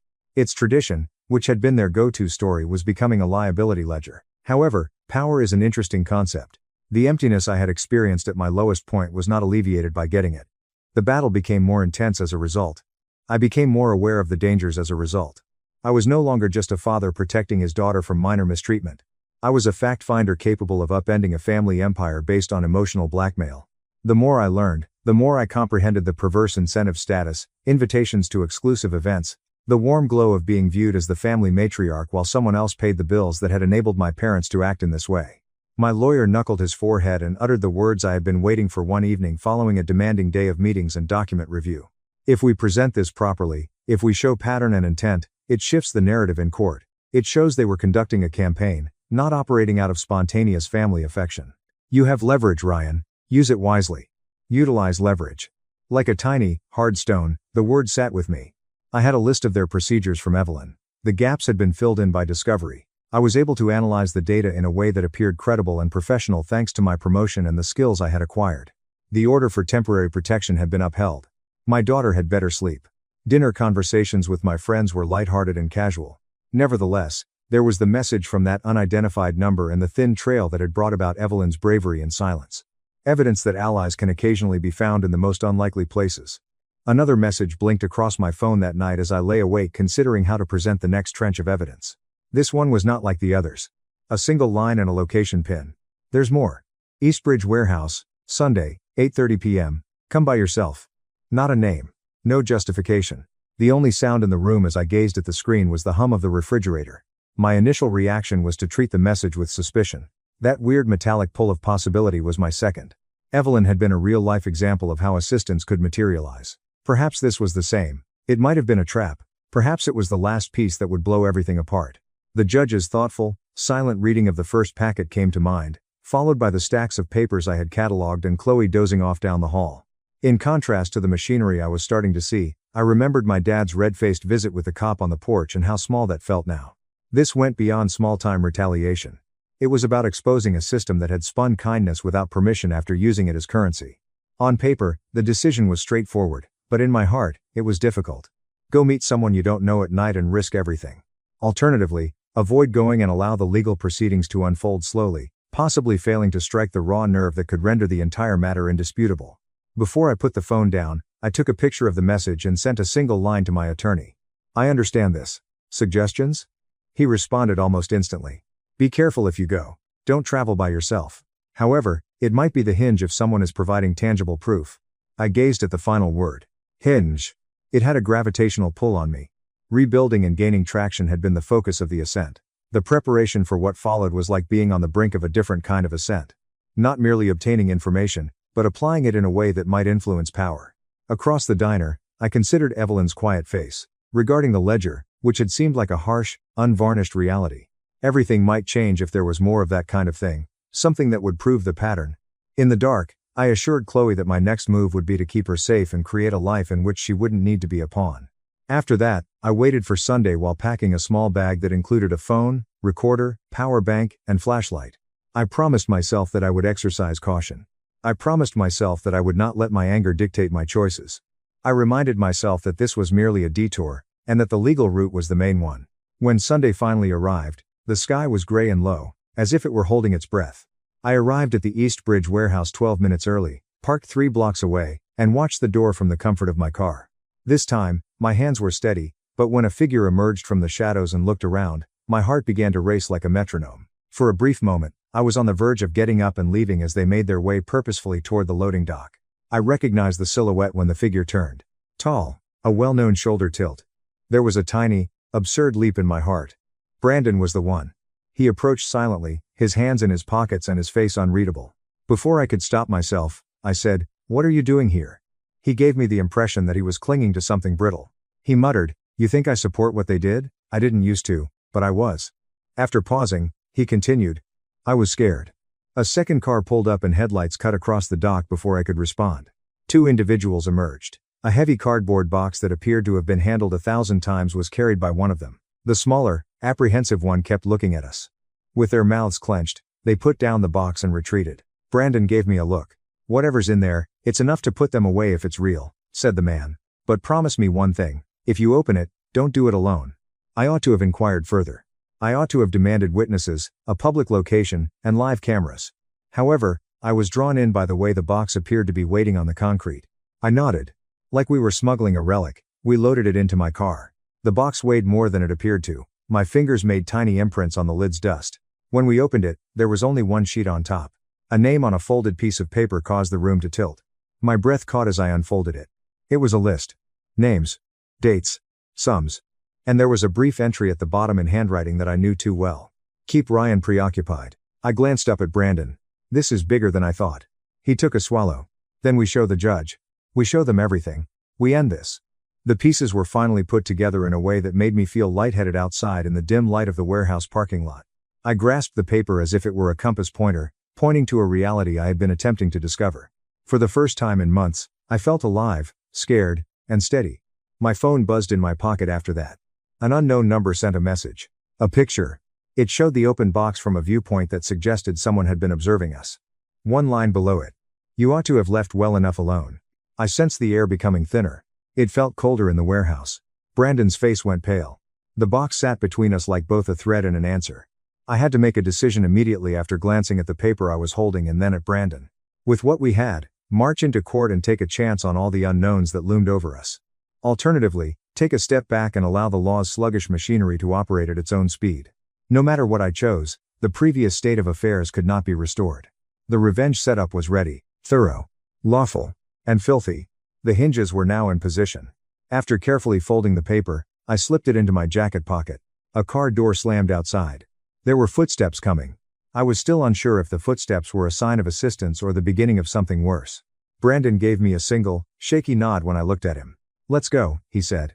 We take this to the judge. We don't let them scare us off. We got out of the vehicle. The smell of rain and spilled oil pervaded the night. A shadow emerged from the darkness ahead of us and moved in our direction. Tall, thoughtful, and acting as though they expected to be obeyed. The week that passed between the hearing and the warehouse meeting seemed like a hazy hallway. I had to keep my eyes closed and take deliberate, measured steps. The following morning, with the box flapping its secrets in the wind, we did not dash to the courthouse. My attorney suggested strategy, compression, and patience. An impetuous public spectacle that a cunning defense could turn into sympathy was the last thing we needed. We therefore created a plan in the same manner that a mason constructs an arch. The entire thing would collapse if the pieces didn't land in the correct order. We started by protecting backups. The ledger, Evelyn's pictures, the box's contents, and the transcripts were all copied, notarized, and timestamped. In addition to requesting permission from the judge to use the new evidence at the emergency hearing later that week, my attorney filed a motion to add the materials to the current case record. In order to stop my parents from using last-minute accusations to weaponize the proceedings, he also asked for limited disclosure, sealed exhibits, and protective measures. That defense was crucial. They had already demonstrated that they would do whatever it took to change the story. Second, we collected eyewitnesses. Evelyn consented to testify about how the ledgers were kept and why she felt obliged to turn them over. I was shocked to see Brandon at the warehouse that evening, but he promised to be honest in court. I didn't act as though he had a perfect conscience. He had his own mess to clean up with the family. However, he was now helpful because he could verify the meetings and transfers pattern. Other family members were quiet, worn-out individuals who had benefited from family favors and would reveal what they had witnessed if prodded. We gave them time to think about what silence would cost. Thirdly, we arranged technical evidence. An expert affidavit regarding the anomalies in the invoices was prepared by the contractor I had contacted through work. The logs and a written statement from the teacher who had refused to let Chloe go were provided by the school. A note detailing the effects of manipulative family behavior on a child was sent by the therapist. Additionally, a private investigator that my attorney hired and paid for with a retainer that I could hardly afford but insisted upon tracked shadow communications and discovered patterns of burner numbers and coincidental check-ins that the family used to coordinate. Like someone putting together an instruction manual for truth, I cleaned and arranged every scrap. The public angle followed. I've always wanted the legal system, facts, hearings, and motions to handle this. However, power is more than what the courts give you. It is a pressure that needs to be applied in specific locations. The public could be where the family's theater collapsed, just as the courtroom could be where the law cleared me. My attorney concurred that caution was necessary. No slander. No outbursts. Just proof and iron. In order to present documents without sensationalizing them, we reached out to a reporter who specialized in local investigative pieces. Under pressure, we guided the journalist through the packet, which included copies of ledgers, dated transfers, vendor invoices, and correspondence outlining who had benefited and who had paid what. After listening and asking insightful questions, she said something that shocked me. This isn't just petty family drama, this is a coordinated pattern with financial implications. I'll look into it. As if static were building, I felt the hairs on my arms stand up. This was not the same as waiting and filing paperwork. This brush had a type of light that could push everything out into the open if it found the right gaps. The courthouse felt like a ship ready for a storm on the day of the hearing. The judge was calm but focused. He was aware of the complex web of family law and accusations that could have led to criminal charges if funds had been embezzled. We delivered the new exhibits in my lawyer's preferred calm, collected manner. He traced dates and amounts after bringing up the ledger pages on the screen. Evelyn was called to the stand by him. She told the story simply while sitting with her hands steady. How family gifts were recorded as contributions. How shell accounts were used to pay vendors. Depending on who needed to appear giving that month, events were designed differently. Like bricks, the words fell. They were heavy. In the gallery, my father sat stiffly. The only time my mother's mask came off was when a transfer under her name appeared in the ledger, coinciding with a family payment the next week. Like someone remembering the taste of mint she'd been trained to conceal, she touched her lips. Brandon's testimony was halting and human when he took the stand. He talked about being shamed for not contributing as much as others and acknowledged feeling pressured to use the system. There were moments when his voice broke, and I felt both guilty and relieved at the same time. I felt vindicated because the truth was no longer solely mine to possess. I apologized because there were still family members involved in this. The judge posed pointed queries. In an attempt to portray everything as miscommunication and family bookkeeping, the defense pushed back. However, the money was a language. Additionally, it spoke in a way that explanations couldn't completely silence when you demonstrated how it moved. The ledgers became a tapestry of motive rather than a single incriminating sheet. They demonstrated that Madison's engagement party, which served as the impetus for the entire story, was more than just a celebration. Rather, it was a hub in a web of transactions that left some family members eternally indebted to others. By covering things up, it clarified the pressure tactics. We anticipated that the judge would take some time to reflect after the hearing was adjourned. Rebuttals and motions were anticipated. The call from the reporter who had sat with the documents, who said she had a piece almost ready and wanted to run it that evening, caught us off guard. She was writing a piece that would explain the ledger and the pattern to people who had only ever seen the glossy Facebook photos of parties and family smiles, and she had verified what we'd provided with public records. She gently assured me that the piece would not violate the decorum of the court. Now that motions had been filed, it would merely display what was already in the public domain. I gave her the freedom to complete her tasks. My attorney had given me the same advice. These things have a rhythm. You allow the facts to be exposed by the public and bound by the legal system. I experienced a long, icy satisfaction as well as fear. Fear of the potential consequences of exposure. Satisfaction because it's difficult to ignore a pattern once it's seen. I read the article as it went live that night while Chloe slept. The reporter had fulfilled our expectations. She gave readers a rundown of the timeline, described the ledger, and explained how events were funded and who benefited. My parents weren't depicted by her as monsters. The ledger spoke for itself as she presented the names, facts, and documents in a somber manner. Like a silent infection, the piece spread through local feeds. I saw it ricochet from groups of neighbors to longtime friends, to extended family members who had never fully comprehended the strain my family placed on the rest of us. The phone calls then began. At first, they didn't come for me. They visited my parents. Friends and acquaintances started to inquire. First innocent, then more acute. My mother received a call from an aunt I hadn't spoken to since the breakup, asking for a meeting to work things out. Requests for copies of contracts suddenly flooded the business inbox of a cousin who had been making money from event arrangements. The seams began to show in the family's well-curated image, with arms around each other in holiday pictures and hands clasped at weddings. My parents' panic was almost cinematic. The phone calls. The texts. The abrupt attempts to limit harm. They called family gatherings that focused more on public relations than on reconciliation. There were desperate appeals to the media to stop reporting, ambiguous privacy threats, and most telling of all an offer from mom to put things right if we just got together and spoke like family. I understood what that meant. The script was identical to the previous one. It was a staged olive branch that forced me to let go of my boundaries and return to their story. No. I pushed things in the direction I desired by using the panic. Subpoenas for any remaining documents connected to the shell accounts were requested in follow-up motions filed by my attorney. Already aware of the importance of the ledger, the judge approved a number of them. The previously sluggish process of discovery turned into an engine that brought more artifacts to light. Invoices and statements were now required to be produced under oath by vendors who had previously been paid through mysterious accounts. Those who had remained silent now had to make a decision. Be completely honest, or run the risk of perjury.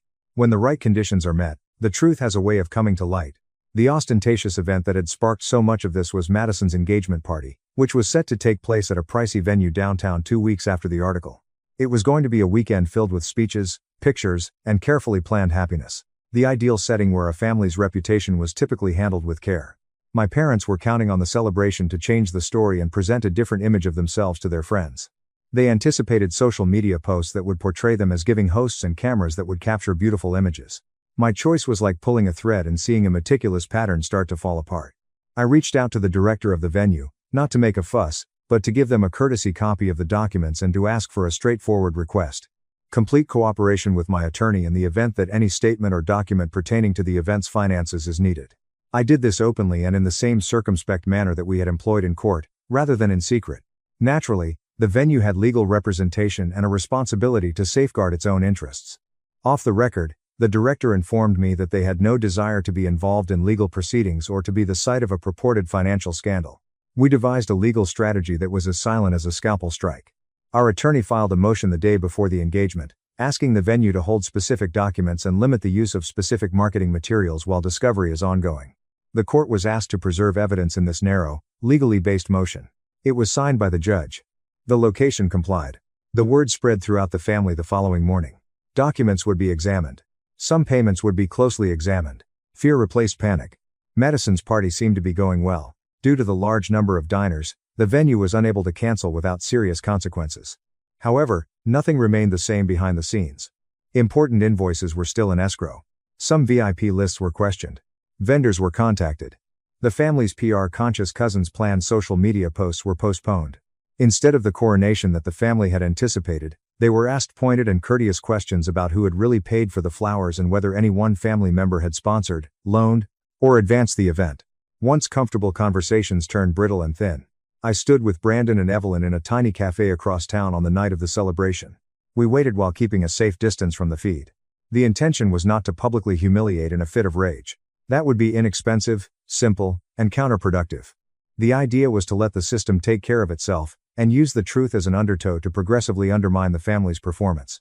We allow questions from the media. Allow vendors to answer honestly. Let the legal proceedings go on. However, I also had one additional tool on hand.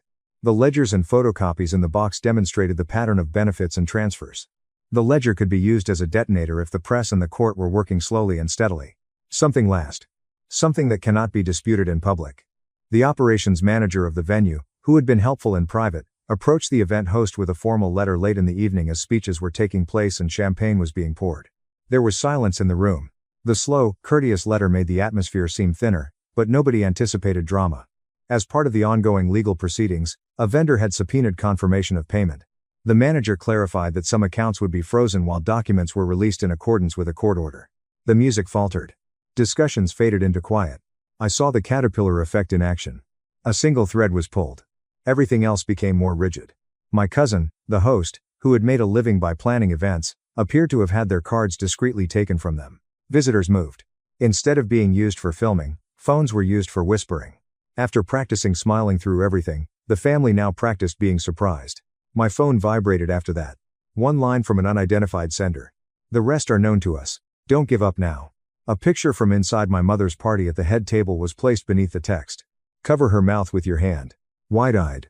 My cousin was sitting motionless in the background, gazing at a laptop screen with the vendor portal open. The picture was a microsecond captured in a bigger unraveling. Something steady and cold began to unfold inside of me. This was the reward, set up by a methodical, patient series of actions that pulled back the curtain rather than by retaliation for the sake of retaliation. The room began to tilt. The ledger, transfers, and pattern that people were seeing had the potential to alter how future handshakes and family gestures would be interpreted. A woman stood across the party hall, speaking loudly into the microphone. She started talking about generosity, loyalty, and family, words that would have elicited applause in earlier weeks. They fell into a pool tonight like tiny stones. Visitors moved around in their seats. The cameras panned. A murmur about legal paperwork was made by someone in the crowd. Like oil, a hush spread. Once more, my phone buzzed. One more picture. A copy of the ledger page with my mother's signature at the bottom. Across the page, the line that had been a subdued directive now screamed like an indictment. I typed a single response. Right now. I looked up after putting the phone away. My mother got up from her chair at that precise moment, when the room had the brittle edge of someone about to smash something. With a tremor I had never seen before, she approached the microphone. Her normally calm face was backlit like thin paper. She raised the microphone to her mouth and spoke. I briefly believed that my mother might deny everything when she took the stage that evening. Her instinct was to do that. Her superpower. Before the story has a chance to fully develop, rewrite it. She didn't have a script this time, though. No family conflict could have cornered her like the ledger, subpoenas, and media attention had. For once, she wasn't being admired by everyone in the room. They were waiting for an explanation. Her throat was cleared. The microphone went off. "I know there's been talk," she said, her voice trembling. "Rumors that have gotten out of hand. I just want everyone to remember, family is complicated, and sometimes people make things look worse than they are." The audience sensed that it had a poor start. The room was filled with murmurs. Every tremor and blink was captured by cameras. I was discreet enough to observe the spectacle from the back, close to the exit. My heart was steady. She shouldn't grovel, in my opinion. I wanted her to experience losing control. Dad stood next to her, silent but flushed. He appeared to be grinding his teeth as his jaw moved. Madison, poor thing, appeared ashamed. Her flawless engagement party was becoming a live news event, not because she had been involved in corruption. Mom gave it another go. "Ryan's been hurt, misled. We all have. These documents, they were taken out of context. Yes, we moved money around, but it was never for selfish reasons." "Then why did you tell me to lie to the court?" exclaimed Brandon, who was seated close to the stage. The room fell silent. Mom froze. She didn't have a prepared response for the first time in my life. With her shoulders hunched and her eyes darting, she appeared diminutive in the spotlight. "What did he just say?" someone in the crowd muttered. And the tension broke. Dad growled, "Brandon, not here," and moved forward. However, it was too late. The harm had already been done. All of the attendees in that ballroom had just seen the family's reputation collapse in real time. More quickly than any article, the rumors would circulate. I didn't have to speak. I simply turned and left. The fallout started the following morning. The event-related article went viral. It wasn't garbage from the tabloid. The same reporter who had covered the initial piece conducted a surgical follow-up. Inside the scandal that destroyed a legacy was a family of delusions. It included screenshots from the court documents, referenced public records, and quoted witnesses. The ledger pages reappeared, clear, damning, and neatly cropped. The plot was no longer about small-time retaliation. It was about responsibility, how authority changes behind closed doors, and how family allegiance can turn into a leash. A quiet storm centered on my parents. Former acquaintances stopped phoning. In a statement, the reputable charity board that my mother served on distanced itself. Contracts with my father's consulting clients were terminated. Like smoke, the cousins who used to swarm to their parties disappeared. The moment they lost control of the story, all of their years of manipulation, guilt trips, and emotional games vanished. The court proceedings quickened in the meantime. The whole package: financial misconduct, false statements, and witness coercion was presented by my attorney. The judge was getting impatient, even though it wasn't yet criminal. He added clear provisions prohibiting any direct or indirect contact with Chloe until she turned 18 and permanently extended the protective order. I looked at Mom when the order was read out loud. She appeared hollow rather than angry. She didn't even look in my direction. With a shaky voice, Dad attempted to object, but the judge cut him off with a single cutting sentence. "This is not a negotiation, Mr. Bennett, this is a boundary." The calls ceased after that day. The letters came to an end. At last, the world became silent. I waited for the anger to subside for months. Instead, however, a peculiar kind of tranquility emerged. Not happiness. Not victory. Just silence. In that silence, Chloe flourished. I was informed by her therapist that she was progressing remarkably. She began to smile more, sleep better, and laugh at small things once more, like how my pancakes tasted great but had an odd shape, or how the neighbor's cat constantly fell off the fence. We gradually rebuilt our lives. I purchased a smaller home nearer the lake after selling the old one. There are no ghosts in the walls. I have no recollections of voicemails I didn't want to hear or doors that were slammed. Just space to breathe, sunlight, and quiet. After supper, we would occasionally stroll down to the water to toss pebbles and observe the fading ripples.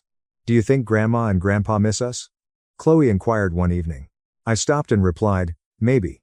But sometimes people don't understand how much damage they cause, until they have to sit in the silence they created." After giving it some thought, she nodded. "That's kind of sad." "It is," I replied. "But it's not our job to fix them anymore." Small and wise beyond her years, she grinned. "Good. We're too busy having fun anyway." The aunt who had given me the ledger, Evelyn, sent me an unexpected email a few months later. For a follow-up case, she had received a subpoena. It seems that some of the family accounts had caught the attention of the IRS. Her message ended by saying, "You did the right thing, Ryan. Sometimes it takes one person refusing to play along to make everyone else see the game." Before shutting down my laptop, I read that line 3 times. I didn't feel resentful. I simply felt finished. However, fate ties loose ends in an amusing way. After work one afternoon, I went to the neighborhood grocery store. My mother was standing by the door as I was heading out. Her posture was no longer commanding, her hair was streaked with gray, and she appeared thinner and older. She had a loaf of bread and some instant noodles in a little basket. She didn't recognize me for a moment. Then our gazes locked, and a flicker appeared in hers. Perhaps shame. She seemed to want to say something, but nothing came out of her mouth. I could have approached her and said something courteous, perhaps even forgiving, but I no longer knew her that way. I simply nodded slightly, acknowledging her rather than offering forgiveness, and moved on. I caught a glimpse of her lowering her head and averting her eyes in the automatic door's reflection. The family's reputation had vanished by the end of that year. The nonprofits ended their collaborations. In business directories, my father's name quietly vanished.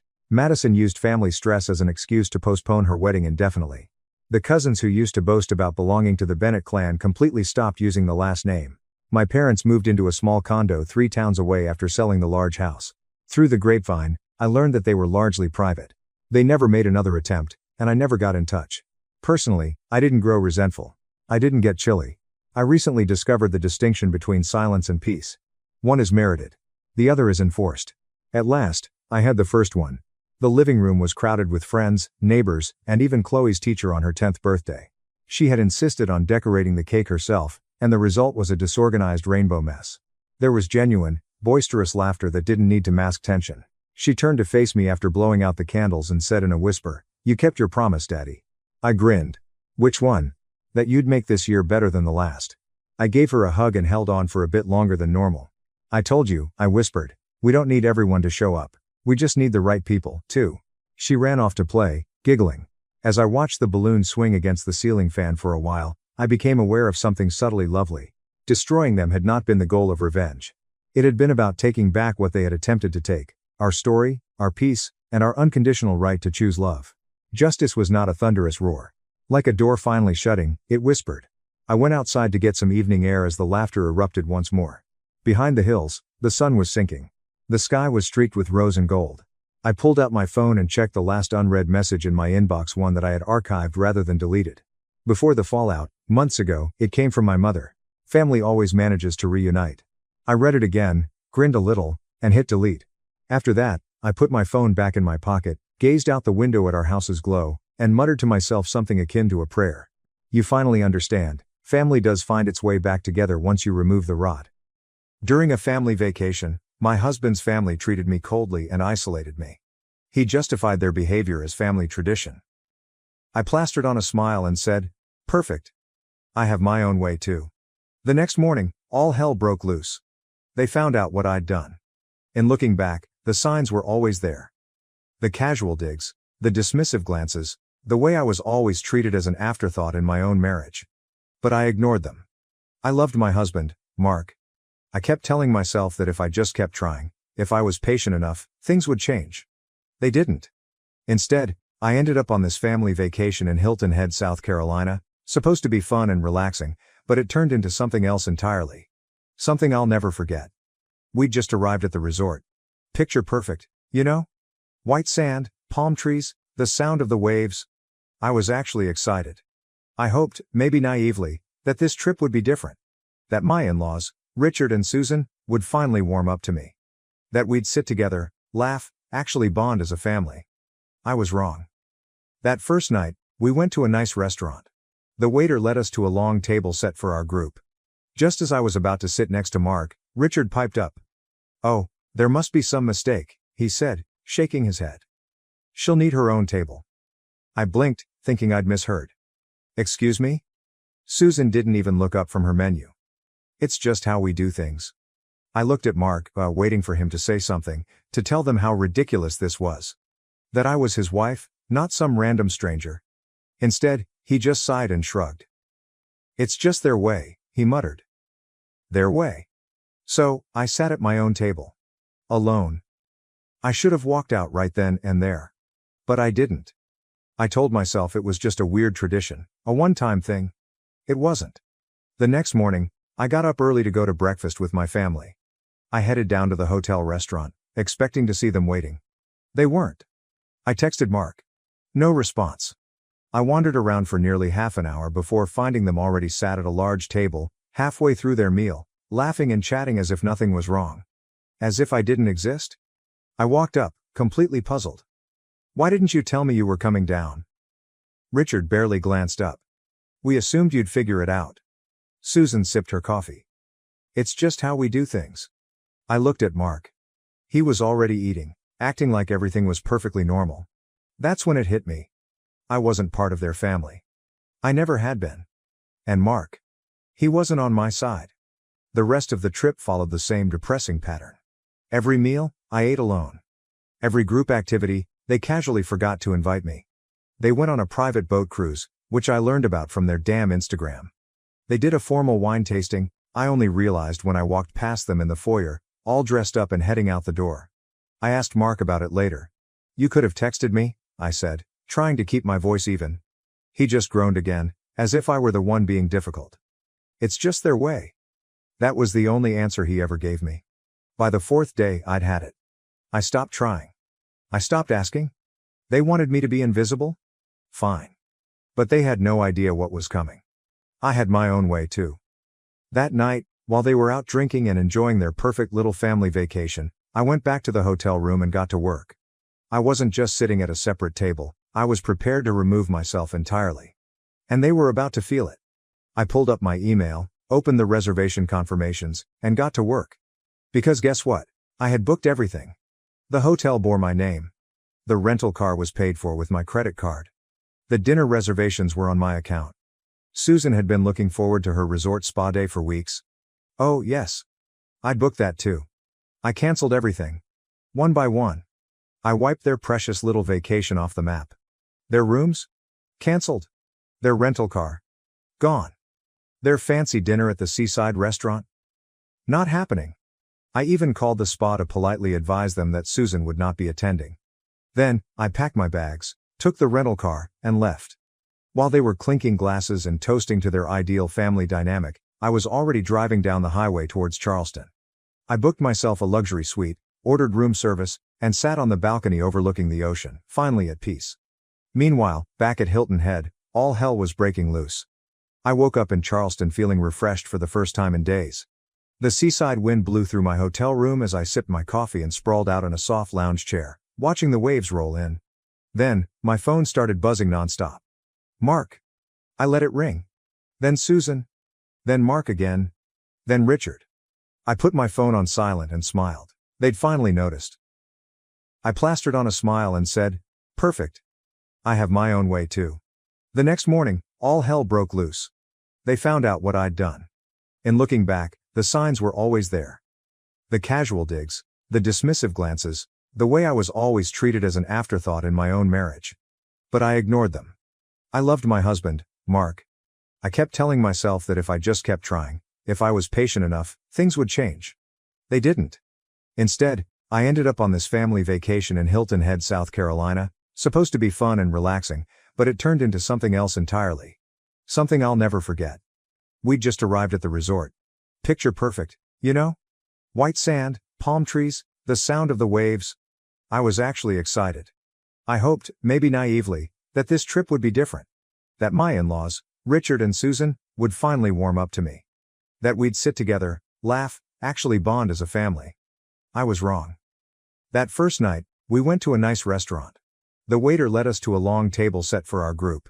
Just as I was about to sit next to Mark, Richard piped up. Oh, there must be some mistake, he said, shaking his head. She'll need her own table. I blinked, thinking I'd misheard. Excuse me? Susan didn't even look up from her menu. It's just how we do things. I looked at Mark, waiting for him to say something, to tell them how ridiculous this was. That I was his wife, not some random stranger. Instead, he just sighed and shrugged. It's just their way, he muttered. Their way. So, I sat at my own table. Alone. I should have walked out right then and there. But I didn't. I told myself it was just a weird tradition, a one-time thing. It wasn't. The next morning, I got up early to go to breakfast with my family. I headed down to the hotel restaurant, expecting to see them waiting. They weren't. I texted Mark. No response. I wandered around for nearly half an hour before finding them already sat at a large table, halfway through their meal, laughing and chatting as if nothing was wrong. As if I didn't exist? I walked up, completely puzzled. Why didn't you tell me you were coming down? Richard barely glanced up. We assumed you'd figure it out. Susan sipped her coffee. It's just how we do things. I looked at Mark. He was already eating, acting like everything was perfectly normal. That's when it hit me. I wasn't part of their family. I never had been. And Mark. He wasn't on my side. The rest of the trip followed the same depressing pattern. Every meal, I ate alone. Every group activity, they casually forgot to invite me. They went on a private boat cruise, which I learned about from their damn Instagram.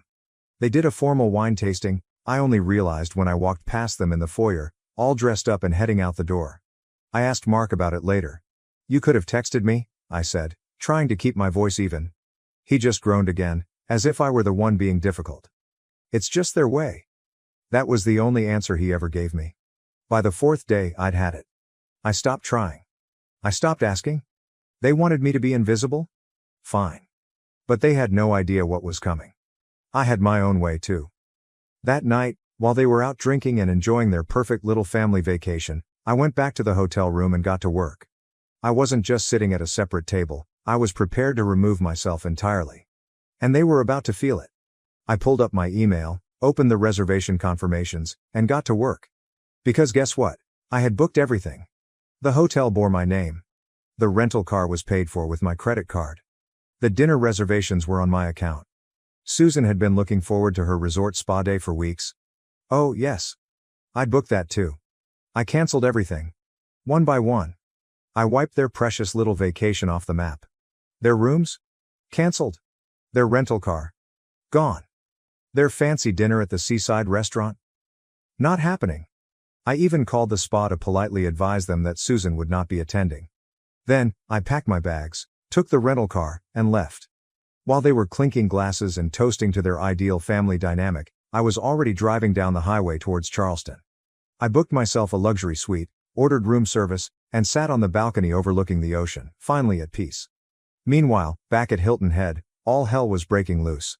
I woke up in Charleston feeling refreshed for the first time in days. The seaside wind blew through my hotel room as I sipped my coffee and sprawled out in a soft lounge chair, watching the waves roll in. Then, my phone started buzzing nonstop. Mark. I let it ring. Then Susan. Then Mark again. Then Richard. I put my phone on silent and smiled. They'd finally noticed. I stared out at the ocean, at the waves crashing gently against the shore. No, I said, my voice firm. I think I've already fixed it. And I hung up. After I hung up on Mark, I sat there staring at my phone, my mind racing. Mark had known. He'd seen all of this before, and he still let me walk right into it. I wasn't just furious anymore, I was done. I poured myself another drink, leaned back in my lounge chair, and tried to enjoy the rest of the evening. But something kept nagging at me. If he'd lied about his ex-wife, what else had he lied about? I decided to do some digging. I opened Facebook and searched for her name, Rachel, Mark's ex-wife. I had never thought to look her up before, but now I needed answers. Her profile was private, but I scrolled through her mutual friends, searching for anyone who might be willing to talk. That's when I spotted her sister's profile, Lauren. And she had public posts. I clicked on one from 2 years ago, shortly after Rachel and Mark had split. Never let a man's family destroy you. Never let them convince you that you're less than you are. My sister deserved better. We all tried to warn her, never again. My stomach lurched. I scrolled further and found an old comment from Sarah, Mark's cousin, the same one who had messaged me. I wish she'd listen to us. At least she's free now. Listen to them. I sat there, my heart pounding. I didn't know what to do. I could message Lauren. I could ask her what really happened, but was I ready to hear it? I stared at the screen for a long time. Then finally, I took a deep breath and typed. Hey, this is going to sound really random, but I think we need to talk. She replied within minutes. Lauren didn't waste time. Lauren. I was wondering when you'd reach out. That one message hit me like a punch to the gut. Me. You know who I am? Lauren. Yeah. We've been waiting for this to happen. I stared at the screen, my fingers frozen over the keyboard. Me? We? What do you mean? Lauren. Rachel wasn't the first, you know, and she certainly wasn't the last. My breath hitched. Me? What are you saying? Lauren. I'm saying Mark has done this before, more than once. His parents have done this before, more than once.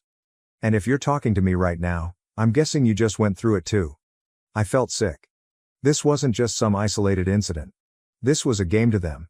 A twisted little tradition they played with every woman Mark brought into his life. They never saw his partners as real family, just obstacles to be overcome. And Mark? He let it happen. Every single time. Me? Why didn't anyone tell me? Lauren? We tried. But Mark always makes sure his girlfriends stay isolated. He tells them his family just has quirks or traditions. He makes sure they don't ask too many questions. Did he ever tell you Rachel was the problem? I closed my eyes. He had. He'd painted Rachel as difficult, as someone who never understood his family, who always made drama over small things. But now I knew the truth. Rachel hadn't been dramatic. She'd been trapped. And now so was I. Or at least, I had been until now. I didn't sleep that night. The realization that I had wasted years of my life on this man burned in my chest. But there was something else, too. Something I couldn't quite put my finger on. Why had Mark called me so many times today? Why was he this desperate? Then, at 6 a.m., I got my answer. A text popped up from an unknown number. Ma'am, this is Officer Daniels with the Hilton Head Police Department. We need to speak with you regarding a missing persons report filed by your husband. I sat up so fast I nearly knocked my phone across the room. A missing persons report? I scrambled to call back, my mind racing. The second the officer answered, I blurted out, I'm fine, I'm not missing. A pause. Then, ma'am, are you saying you left voluntarily? Yes, obviously, I left voluntarily. My husband knows exactly where I am, he's been calling me non-stop. The officer sighed. Your husband reported that you left without explanation and haven't been answering his calls. He said he was concerned for your safety. I clenched my jaw so hard my teeth ached. This wasn't concern. This was control. Mark hadn't been worried about me, he had been trying to force me to come back. I took a deep breath. Officer, I am perfectly fine. I am in Charleston. I left Hilton Head by choice. I am not missing, and I do not want my husband contacting me. A pause. Would you like to file a formal request for no further contact? I hesitated, then finally exhaled. Yes, I would. And just like that, I drove the first legal nail into the coffin of my marriage. Less than an hour later, my phone buzzed with a new text. This time it was from Susan. Susan? I cannot believe you would humiliate us like this. I laughed out loud. I ignored it. Then, another message. Susan. You made Mark involve the police. Do you have any idea how this looks? Oh, I made Mark involve the police? I rolled my eyes and took another sip of my coffee. Then, the messages kept coming. Susan. This family has done nothing but try to welcome you. Susan. You're being incredibly selfish. Susan. You need to come back and fix this. And finally. Susan. If you don't come back, Mark is going to make things very difficult for you. I froze. This wasn't even subtle. It was a threat. I sat back in my chair, rereading the message over and over. I had thought this was just about control, just about their twisted little family games. But now I realized something much worse. They weren't just trying to humiliate me, they were trying to break me. And if I didn't do something fast, Mark was about to make sure they succeeded. I stared at Susan's text for a long time. If you don't come back, Mark is going to make things very difficult for you. It wasn't just a warning, it was a promise. I could feel it now, the shift. This wasn't just them being cold or dismissive, this was a battle, and I was supposed to roll over and lose, but I wouldn't, not this time. I cracked my knuckles, took a deep breath, and sent one single message back. Me. Perfect. Let's make things difficult then. Then, I booked a hotel conference room in Charleston and invited everyone. Mark, his parents, and Sarah. Because if they wanted a war, I was going to bring it right to their doorstep. The next morning, I sat in the conference room, waiting. The long wooden table was set with nothing but bottled water and the thick silence of anticipation. I didn't have to wait long. The door slammed open. Mark stormed in first, his jaw clenched so tightly I thought his teeth might shatter. His parents followed, Susan's heels clicking sharply against the floor, Richard's face already flushed with anger. Sarah came in last, hesitant, her arms crossed. She gave me a slight nod. I had no idea if she was there as a witness, a mediator, or just for the front row seats to the coming implosion. I leaned back in my chair. Glad you could all make it. Mark's voice was tight. What the hell is this? I smiled, slow and deliberate. A conversation. You've been so eager to talk, so let's talk. Richard scoffed, arms crossed over his chest. You think this is funny? No. I said quietly. I think it's pathetic. I think you people play sick little games with the women in your family, and you finally picked the wrong one. Susan's eyes narrowed. You abandoned us? I laughed. I actually laughed. Oh, did I abandon you? That's rich, coming from the people who spent an entire vacation pretending I didn't exist. Mark sighed heavily, gripping the back of a chair. You're blowing this out of proportion. That was it. That was the moment. I slammed my hands down on the table so hard that Susan visibly flinched. I am your wife, my voice resonated in the room, cold and clear. Not a stranger. Not some random outsider. I am your wife, and you let them treat me like nothing. And you, I stabbed a finger at Mark. Knew this wasn't the first time, you knew exactly what was happening, and you let it happen anyway. His face lost all color. Susan cut in quickly, her voice sharp. We were just following tradition, I shot back. It's not tradition, it's control. It's a test, and you fail every woman who walks into this family. Mark shook his head. You're overreacting. I grabbed my phone, pulled up the text from Lauren, and threw it onto the table in front of him. Read it. He hesitated. Read it slowly. Mark reluctantly picked up the phone and scrolled. I watched his face tighten with every word. Then he threw the phone down as if it had burned him. This isn't proof of anything. Richard crossed his arms. You're dredging up old stories. It has nothing to do with us. I turned to Susan. Is that right? Because last night you sent me a message threatening me. You told me if I didn't come back, Mark would make things difficult. Her mouth snapped shut. Sarah let out a low whistle. Damn. Mark whipped his head towards his mother, his eyes hardening. What did you do? Susan stiffened. I was trying to make her understand. Understand what? Mark's voice rose. That you've been playing this game for years? That you did the same thing to Rachel? Richard shifted uncomfortably. Susan shot him a desperate look, but the damage was done. Mark's jaw ticked. Jesus Christ. And just like that, I saw it. The crack. The tiniest fracture in his carefully constructed loyalty to his parents. The moment he realized I hadn't been wrong. That I had never been wrong. Mark turned back to me. For the first time, he actually looked unsure. I stared at him, waiting to see if he would finally say something that mattered. But then he ran a hand through his hair. I can fix this. My stomach dropped. That was his first instinct. Not an apology, not regret, not a goddamn ounce of empathy. Just fixing the optics. I leaned back, exhaling slowly. You really don't get it, do you? Silence. I stood up, adjusting my bag. I'm not coming back, Mark. That jolted him into action. Wait, what? I'm done. His eyes widened. Sarah snorted derisively. Dude, how have you not figured that out by now? Susan's voice turned shrill. This is ridiculous. You're throwing away your marriage over a misunderstanding. I shook my head. No, Susan. You threw it away. You and Richard, with your sick, twisted way of treating people. Mark was just too weak to stop it. Mark reached for my arm, but I stepped back, out of his reach. Wait, let's talk about this. I held up my hand, stopping him. No, Mark. You talk, you make excuses, you let them control you, but I'm done listening. I grabbed my phone and walked to the door. Mark's voice was almost desperate now. Wait. Where are you going? I turned back, staring at him one last time. I'm leaving. Susan scoffed.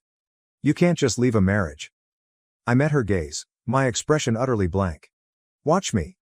Then, I walked out the door. It took 6 months to finalize the divorce. Mark tried everything, begging, pleading, blaming, even accusing me of overreacting, but I never looked back. Sarah stayed in touch. She told me things imploded after I left. Apparently, Mark finally confronted his parents, and it wasn't pretty. Richard called him weak. Susan cried, saying I had brainwashed him. For the first time, Mark saw them for who they truly were. It didn't change anything for me. I was already gone. I moved back to Charleston permanently. I found a new apartment, reconnected with old friends, and started rebuilding my life. One night, months later, I got a text from an unknown number. Mark. I see it now. I'm sorry. I stared at it for a long time.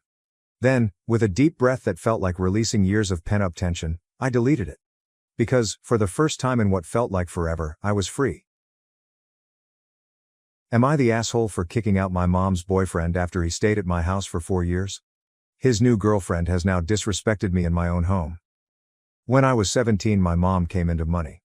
She tried to keep it quiet, but she paid off my dad's debts, bought him a small house, paid off her debts, and paid for my sister's college and set up funds for mine. She had a boyfriend at the time, and shortly after, him and his son, who was 7, moved into our new house. Over the next few years, Mom bought my sister a house after she graduated college. Her boyfriend lived with us and didn't pay anything, but he did work. When I was 21, Mom got diagnosed with cancer. It wasn't good. She sat me and my sister down and went over exactly how much money there was. She intended to give her current house to me, and both me and my sister were left with a large sum at the end of it. She asked if I would allow her boyfriend to stay in the house with his son until he got his own place. I agreed. Before she died, she told her boyfriend he would need to look for his own place but had time to save more for that journey. For the last 4 years, he has continued to reside in the house with his son. I haven't minded because we get along okay. I pay all the bills, but he does buy food for him and his kid. He has dated off and on and mostly kept the women out of this house, which I respected him for. Until his current partner. She's been in my house 3 times, and at first, besides feeling a little uncomfortable, I was okay with her. The last time, this past weekend, was the point where I lost my shit. I was making myself some lunch when she came walking downstairs. She grabbed a plate and went to grab food out of my pan. I asked her what she thought was doing. She started telling me how I should look for somewhere else to live, and leeching off my dead mom's past relationship as an adult was pathetic. I hollered for my mom's old boyfriend. He came down and I told him I didn't know what he current thinking, but I wasn't going to be disrespected in my house.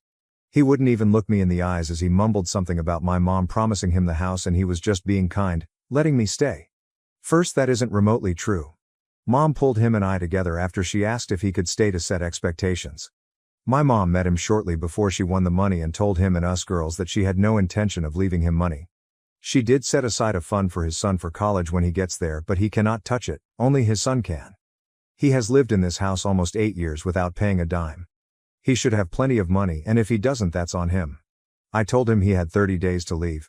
I wasn't going to house someone who would lie and disrespect me in my house.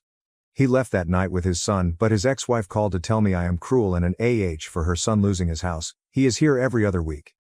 I really feel like my mom didn't expect him to still be here, but my sister said she feels like I am breaking my promise to my mom, and that made me feel like maybe I am the Comments. Comment 1, NTA. The critical part here is that your mom asked you to let him stay until he got his own place and to give him time to find one. In that time, instead of looking to move somewhere else, he continued to settle into life in the house, to the point where he even started bringing a new girlfriend along. He moved on but didn't move out. Him lying to her and telling her this was his house tells you everything you need to know about his actual intentions to leave. You kicking him out wasn't abrupt. The clock had run out on your mother's kindness and your obligation to her a long time ago, and he was living there on generously borrowed time. Comment 2. OP's mom probably expected it to be a month or 2 since he's working but has no living expenses and didn't during their relationship, not 4 years.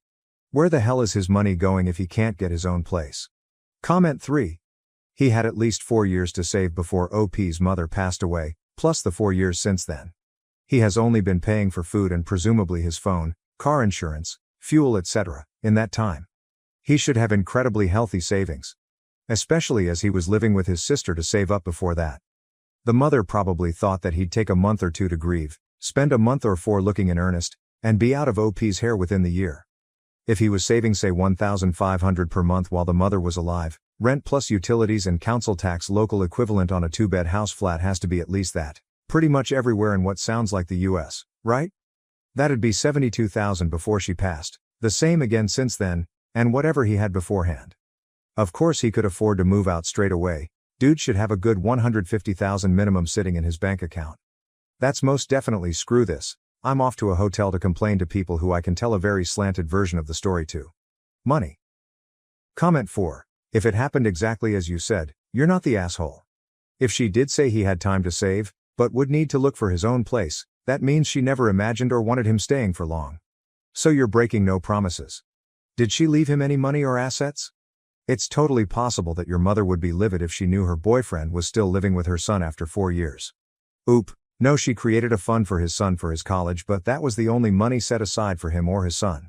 It's a generous amount, enough for 4 years at a high-dollar school. Anything not used for school will be given to him on his 25th birthday. From what I believe she told me, a lawyer and accountant are in charge of those funds, not me or my sister, so I only know what she told us before she died. Love, Nana.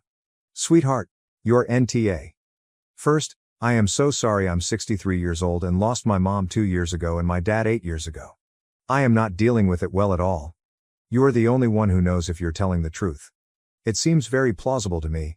But, if he was already saving money for a house when he met your mom, then lived 4 years with her and another 4 years with you, that man is just a loser. Is there any way your dad could come stay with you the week he moves out? The first thing you need to do is change all of the locks and get yourself some sort of security system. Please don't feel bad for making him leave. It seems to me that your mom was really smart and planned things out very carefully.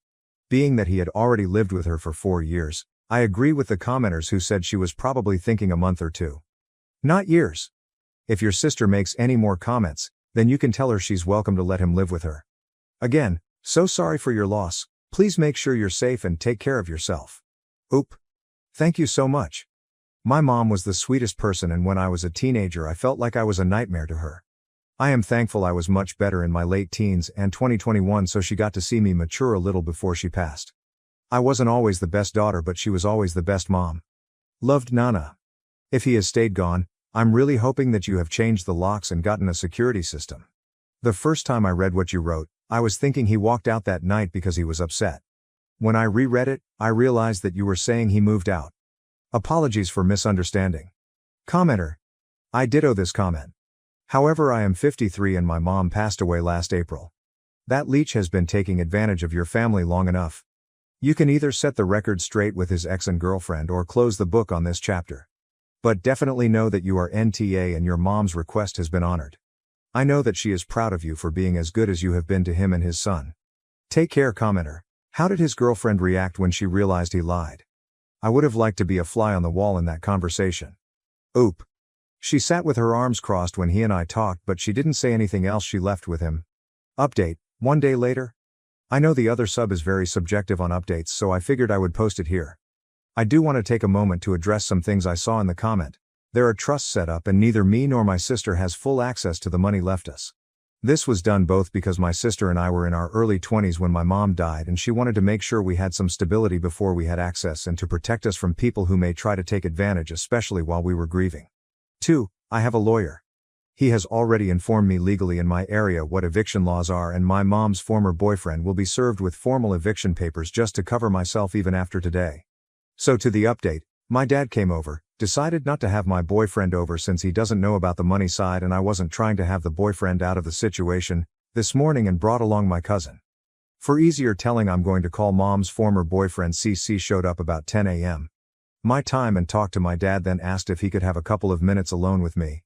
Dad nodded, so my cousin and him went into the kitchen and C and I sat in the living room. I'll be honest, I didn't expect it to go as it had, but I am glad it did. C started with an apology. I don't remember all of the words said, but the basics were he missed my mom, he has been lonely but not alone thanks to me and his son. He was sorry for what had happened, that he got caught up in lust and let someone else fill his head with ideas, and that he owned up to his mistakes and should have never put up with someone who would disrespect me or my mom's memory. He tried to hand me a cashier's check for $15,000. He said it wasn't much, but he wanted me to know he appreciated me and living with me and that he wanted to pay back some of what he owed.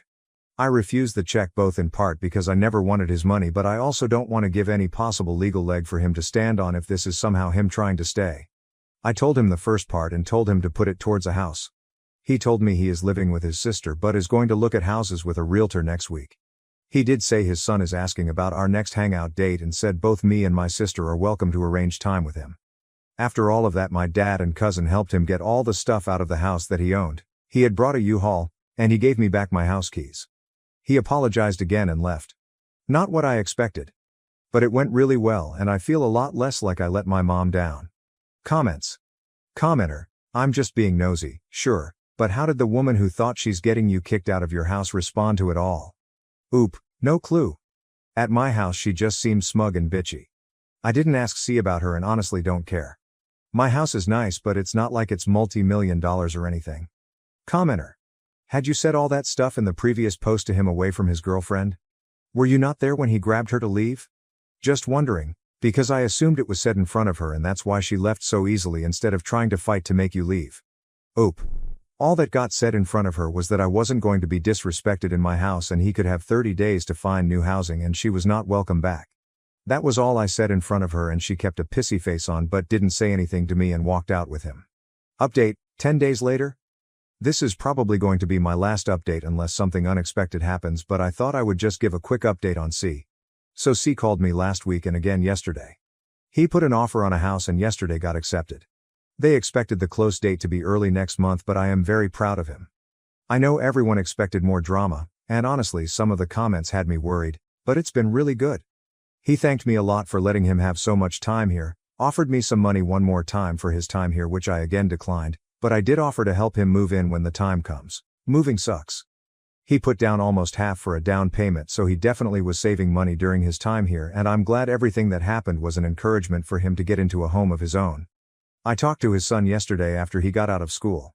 We are going to play laser tag this weekend with my sister and he is excited for the new house too. Update, 1 month later. I didn't expect to come back, but I had a surprise this past weekend and I thought I would share some positives. So first off, C got his house. He closed and moved in this past week. He invited me over on Saturday to see the house and told me he had something for me. So some background on my mom. Mom was an amazing, kind woman. She was also heavyset and very self-conscious. Most of the photos I have of her are Snapchat pictures she would send. She hated pictures of herself and she absolutely refused to pose for a camera. I have made many comments since she passed that I worry I won't remember what she looked like since so many photos I have are either old or filtered. So back to present day, C invited me and my sister over and showed us his new place. He thanked us for being amazing people and then he handed us each a photo album. Guys, he had hundreds of photos of my mom printed off for each of us. He told us he hated that she filtered her photos and he has secretly been taking photos of her their whole relationship because he loved the real her. He had snagged photos of us with her at the zoo, photos of her on vacations, photos of her napping, photos of her during hikes. Both me and my sister were bawling looking through these pictures of mom we never knew we needed. He had put some little card notes for dates of each photo and some descriptions on some. He managed to capture her smiling and laughing, things she would never take a picture of because she didn't like her smile. To me, this book is priceless. So that's it. C is amazing and maybe we had one bad moment, but it doesn't define him or I. He loved my mom and that matters. We are all going to get together for my mom's birthday in a few months and just celebrate the woman she was. Comments. Comment 1. That's so wonderful and touching. And I love that your mother was so beloved during her life, and now. And so glad that you updated a great resolution to a moment of poor judgment. Comment 2. These photos are a real treasure. It's amazing how much joy can shine through in candid shots like these. I bet they bring back so many fond memories for you and your sister. It's wonderful that C had the thoughtfulness to capture your mom's true essence, her playful side as well as her tender moments. Am I the asshole for causing my oldest son's girlfriend to dump him by giving relationship advice to my youngest son on his birthday? First, I would like to say this actually happened on my youngest son's birthday, but today is the day my oldest son confronted me, so here is what happened. After the cake and presents, my youngest son and I were chatting. He is a young teenager and now that my wife and I feel he is old enough and mature enough, we gave him permission to begin dating. He wanted advice on his future relationships. His mom and I almost never fight and apparently it was noticeable enough that he asked about it. The conversation began by talking about learning to respect your partner, etc. I can't remember everything I said, but here are some highlights. Always be ready and willing to say you're sorry, even when you think you're right. Never dismiss your girlfriend's feelings. They are valid, even if you don't understand them. Communicate, communicate, communicate. If something is bothering you and you don't tell your significant other, you're only hurting yourself. Listen when she is trying to tell you something, no matter how much you don't want to hear it.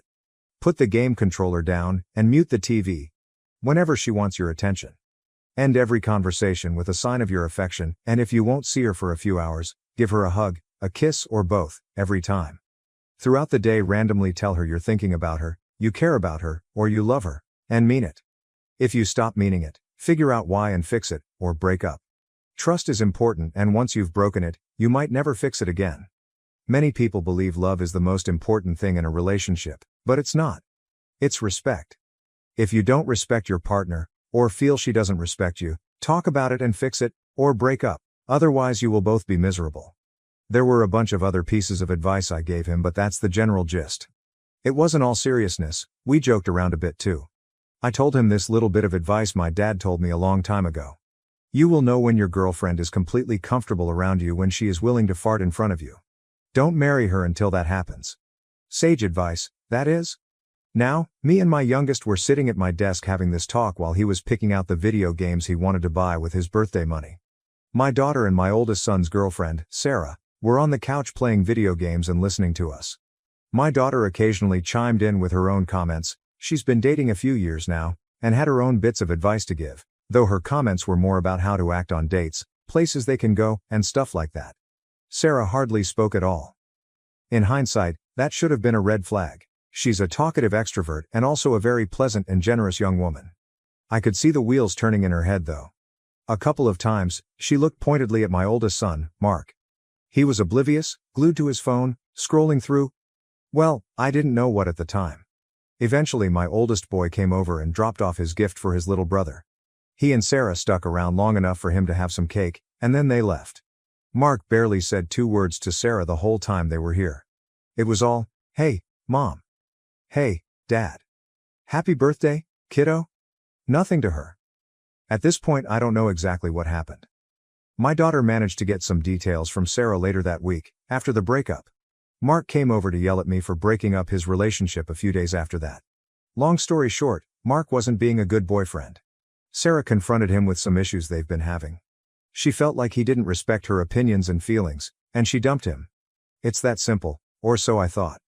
I love all my children with every bit of my heart, even when they are mad at me, and I admit I fucked up. I am to blame for his breakup. But not because of what I said in front of his girlfriend. I fucked up because I didn't drill the advice I gave my youngest into my oldest boy's head when he was younger.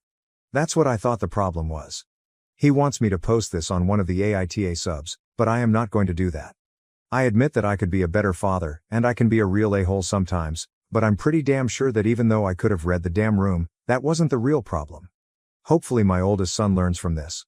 The truth came out when my wife, concerned about Sarah, reached out to her after the breakup. That's when the real bomb dropped. It wasn't just misogynistic podcasts or differing views on housework. It turns out, Mark had been cheating? Not physically, as far as we know, but emotionally. He'd been spending hours online, not just looking at questionable content, but talking to other women, flirting, even sending explicit messages. Sarah found the messages on his phone the night of my youngest son's birthday, after they left. The disrespect went far beyond leaving her out of the conversation at a birthday party. It was a fundamental betrayal. And that's when I lost it. The anger I felt towards Mark was unlike anything I'd experienced before. It wasn't just disappointment. It was a visceral rage. This wasn't just a teenage misunderstanding, it was a deliberate act of cruelty. Suddenly, his insistence on me posting on AITA made sense. He wasn't looking for validation, he was looking for a smokescreen, a way to deflect blame from his own terrible behavior. I confronted him. The shouting match was epic, even by our family's standards. He tried to deny it, then tried to minimize it. "It's just online, Dad. It doesn't mean anything." That's when I told him to get out. Don't come back until you understand what you did wrong, and until you're willing to apologize to Sarah with genuine remorse. Now, I'm not just dealing with a broken-hearted son, I'm dealing with a son who has lost my respect. And I'm left wondering where I went wrong as a father, because clearly, the relationship advice I gave my youngest son wasn't something my oldest son ever absorbed. TLDR. I gave my youngest son relationship advice, causing my oldest son's girlfriend to dump him. Or so I thought. The real reason for the breakup was much worse. My son had been engaging in emotional infidelity online, and now I'm grappling with the betrayal and my own failures as a father. Comments. Comment 1, he wants me to post this. What a strange request. I understand it's for validation, but a son challenging his father by looking for opinions on a forum suggests such a weird dynamic. Comment 2. Immature enough to think the internet would be on his side on this LMAO. It's clearly too soon for him to start dating. Comment 3. I don't think it's too soon to start dating. I think it's time to learn from mistakes made, and take those lessons into the next round of dating. I barely know anyone who always did everything right from the start in dating and relationships. The old romantic they were high school sweethearts and stayed together from that point on storyline has not been attained by anyone in my chosen social circles. People do dumb shit. Relationships end because of it. All we can do is try to learn from it. Comment 4. Since your post makes it seem like he's reading the comments, I'm directing this to the oldest son. Dude, treat women well. Not because their gender gives them any special status, but because they are human, and almost everyone deserves to be treated with human decency. If you are with a partner and you realize you aren't actually invested in the relationship, just be honest and break up instead of hurting them by stringing them along. If your sole reason for a relationship is because you just want sex, there are a lot of ways to get it if you are honest with your partners and a decent human being. Learn from this breakup and become a better partner so it doesn't happen again. And listen to your parents. It sounds like they actually understand what a healthy relationship looks like, and that is far too rare in this world to take for granted. Comment 5. Also for son, that advice your dad was giving is golden. You should expect to be treated that way as well. If your partner doesn't respect your feelings, listen to you when you have something to share, take your side into account, and communicate honestly, why are you with them? In a good relationship, each party feels like they are getting more than they give. If all the effort is on one side, that isn't a partnership. And almost all of it applies to friendships as well. Up to you on how much physical affection you show. But if you haven't seen your friend in a while, dropping a text with a silly meme goes a long way. Update, 9 days later. I've had a few requests for an update, but life and its troubles kept happening each new day since my original post. I made some comments on the original post, but there were just too many to answer everyone and deal with the PMs people sent me. I'll try to answer the many and varied questions in this update. I'd like to clarify that my oldest son is a young adult and no longer lives in my home. He came over long enough to drop off my youngest son's gift, eat some cake, and left with his girlfriend. My daughter and youngest son are still teenagers. My daughter and my oldest son's girlfriend met through my son, but they are still friends even after the breakup. With that said, on with the update. After my oldest son and his girlfriend broke up, and he yelled at me for it, many things have been said, some things I didn't know were revealed, and some secrets were told. I gave my son a couple days to cool off before I spoke with him. My wife tried calling a few times, but he wouldn't answer his phone, so I went over to his apartment. His roommate convinced him to let me in to talk, and we did. We also did some shouting, a bit of yelling, and hugged once as well. This is when I found out that my son got a job offer out of state a few weeks ago. It's part of an apprenticeship through his trade school. He is considering it, and this was one of the reasons for the recent tension between him and his girlfriend. She wanted him to stay here, where her family is, and he wanted her to go with him if he took the apprenticeship. It's almost twice the hourly rate he makes at his current job, and the apprenticeship will pay for some of his time spent in classes, although the cost of living is higher there as well. Some people pointed out that my son is a bit misogynistic, and I initially thought that may be a bit true, and I learned part of that is from some of the examples he has seen in my home. I talked to him about this and discovered that he sees things about my marriage in a way they were never meant to be seen. One thing that my son pointed out to me was this thing my wife and I call my magic coffee cup. You see, when my wife is home, I am not allowed to make my own coffee. My wife has always made my coffee since we first started dating. This isn't something I have ever demanded, it's just the way things have always been. It became a joke between my wife and I when we were dating that my coffee cup must be magic because I've never had to fill it myself. Now, after many years of marriage, it's become something I don't even think about. My wife will pick my empty cup up and say some silly magic words like hocus pocus, or bibbidi bobbidi boo while waving her hands over it, and then she takes it to the kitchen and makes me a fresh cup. Sometimes I will pick up my empty cup and say some magic words and then shake the cup or peek inside and then in a pitiful whiny voice say to my wife, "Honey, my magic cup isn't working again." The few times I have tried to make my own coffee when she is home, she gets up, hip checks me out of the way, and makes it for me. I learned my lesson long ago, but my kids never saw that play out when it first developed. This is not the misogynistic act my oldest son believes it to be. I do not think it is my wife's place to have to slave for me by making my coffee. She does it because she loves doing it, not because she has to. If she told me today that I had to make my coffee from now on, I won't say a peep. I'll kiss my wife and go make my coffee. This has become part of another running joke that we have going. The joke is we each don't let the other do specific things around the house so that the other forgets how to do them so we can never leave each other. Officially, I do all the laundry, and she does all the dishes. In reality, she does the occasional load and I do the dishes every once in a while, but we never admit to doing so. I learned to cook her favorite foods so she forgot how to make them, and she does the same for mine.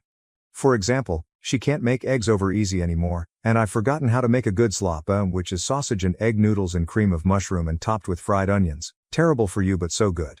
This, and other little quirks, is part of our love language, and it has taken many years for it to develop. My son mistook the nuanced unspoken, or joked about, parts of our marriage for some sort of male-female traditional marriage role BS. He was seeing the end result of years of small compromises, fights, agreements, and other stuff that lead to the way our marriage works today. Now, while I was having that talk with my oldest boy, my wife and daughter were talking with his ex-girlfriend. We all really like her, and would hate to see them broken up forever. They discovered all the things my son wasn't telling me. From what they learned, my oldest son has been listening to certain podcasters and TikTok influencers that are very misogynistic. My son wanting her to move out of state with him, while she was reluctant to do so, is just the tip of the iceberg when it comes to their real problems. When they talked about their futures, they had wildly differing views on what those futures would be like. For example, he got it stuck in his head that women should do the lion's share of the housework. To be fair, doing the dishes seems like it takes a lot more effort than doing laundry, since most of the time is spent waiting for a dryer cycle to finish. But doing the laundry is more than just washing and folding clothes while watching TV or playing video games.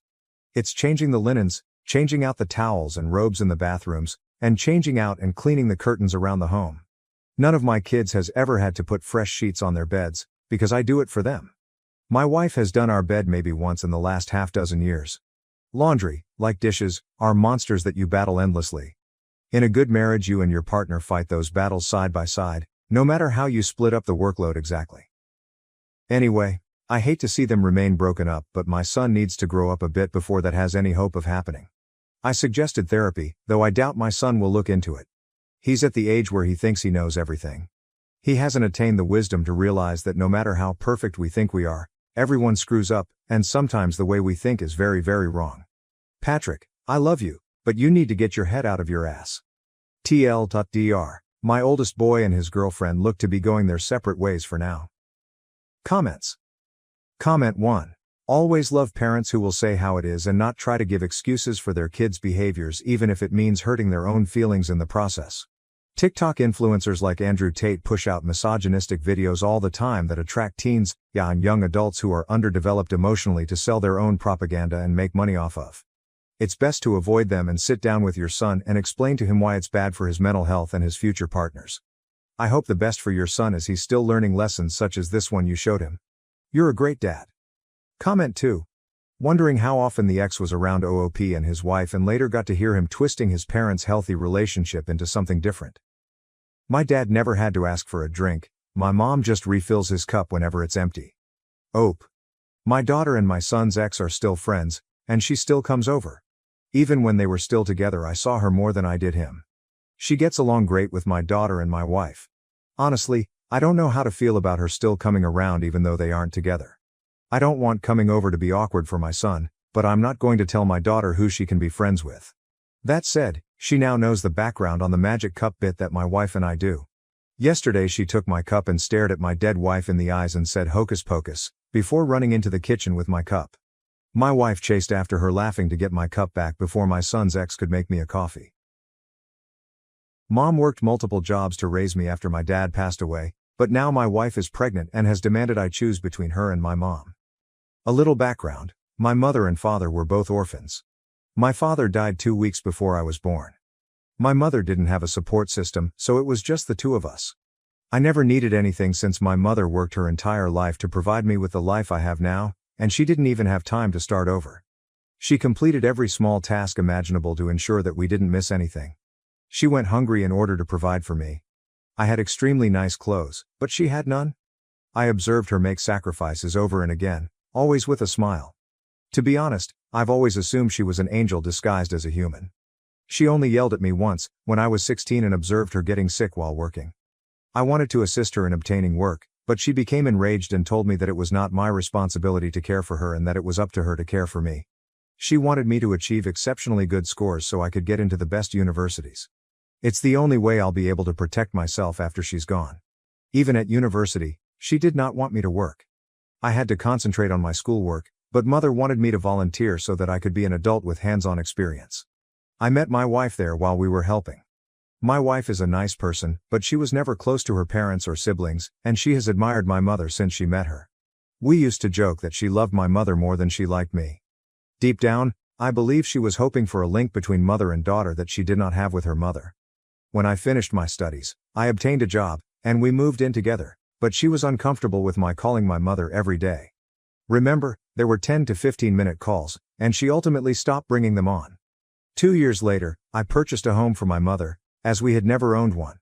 We moved from apartment to apartment, so it was the smallest sacrifice Mom made for me, and it was non-negotiable. That's where the problem began, first with my wife, then with my girlfriend.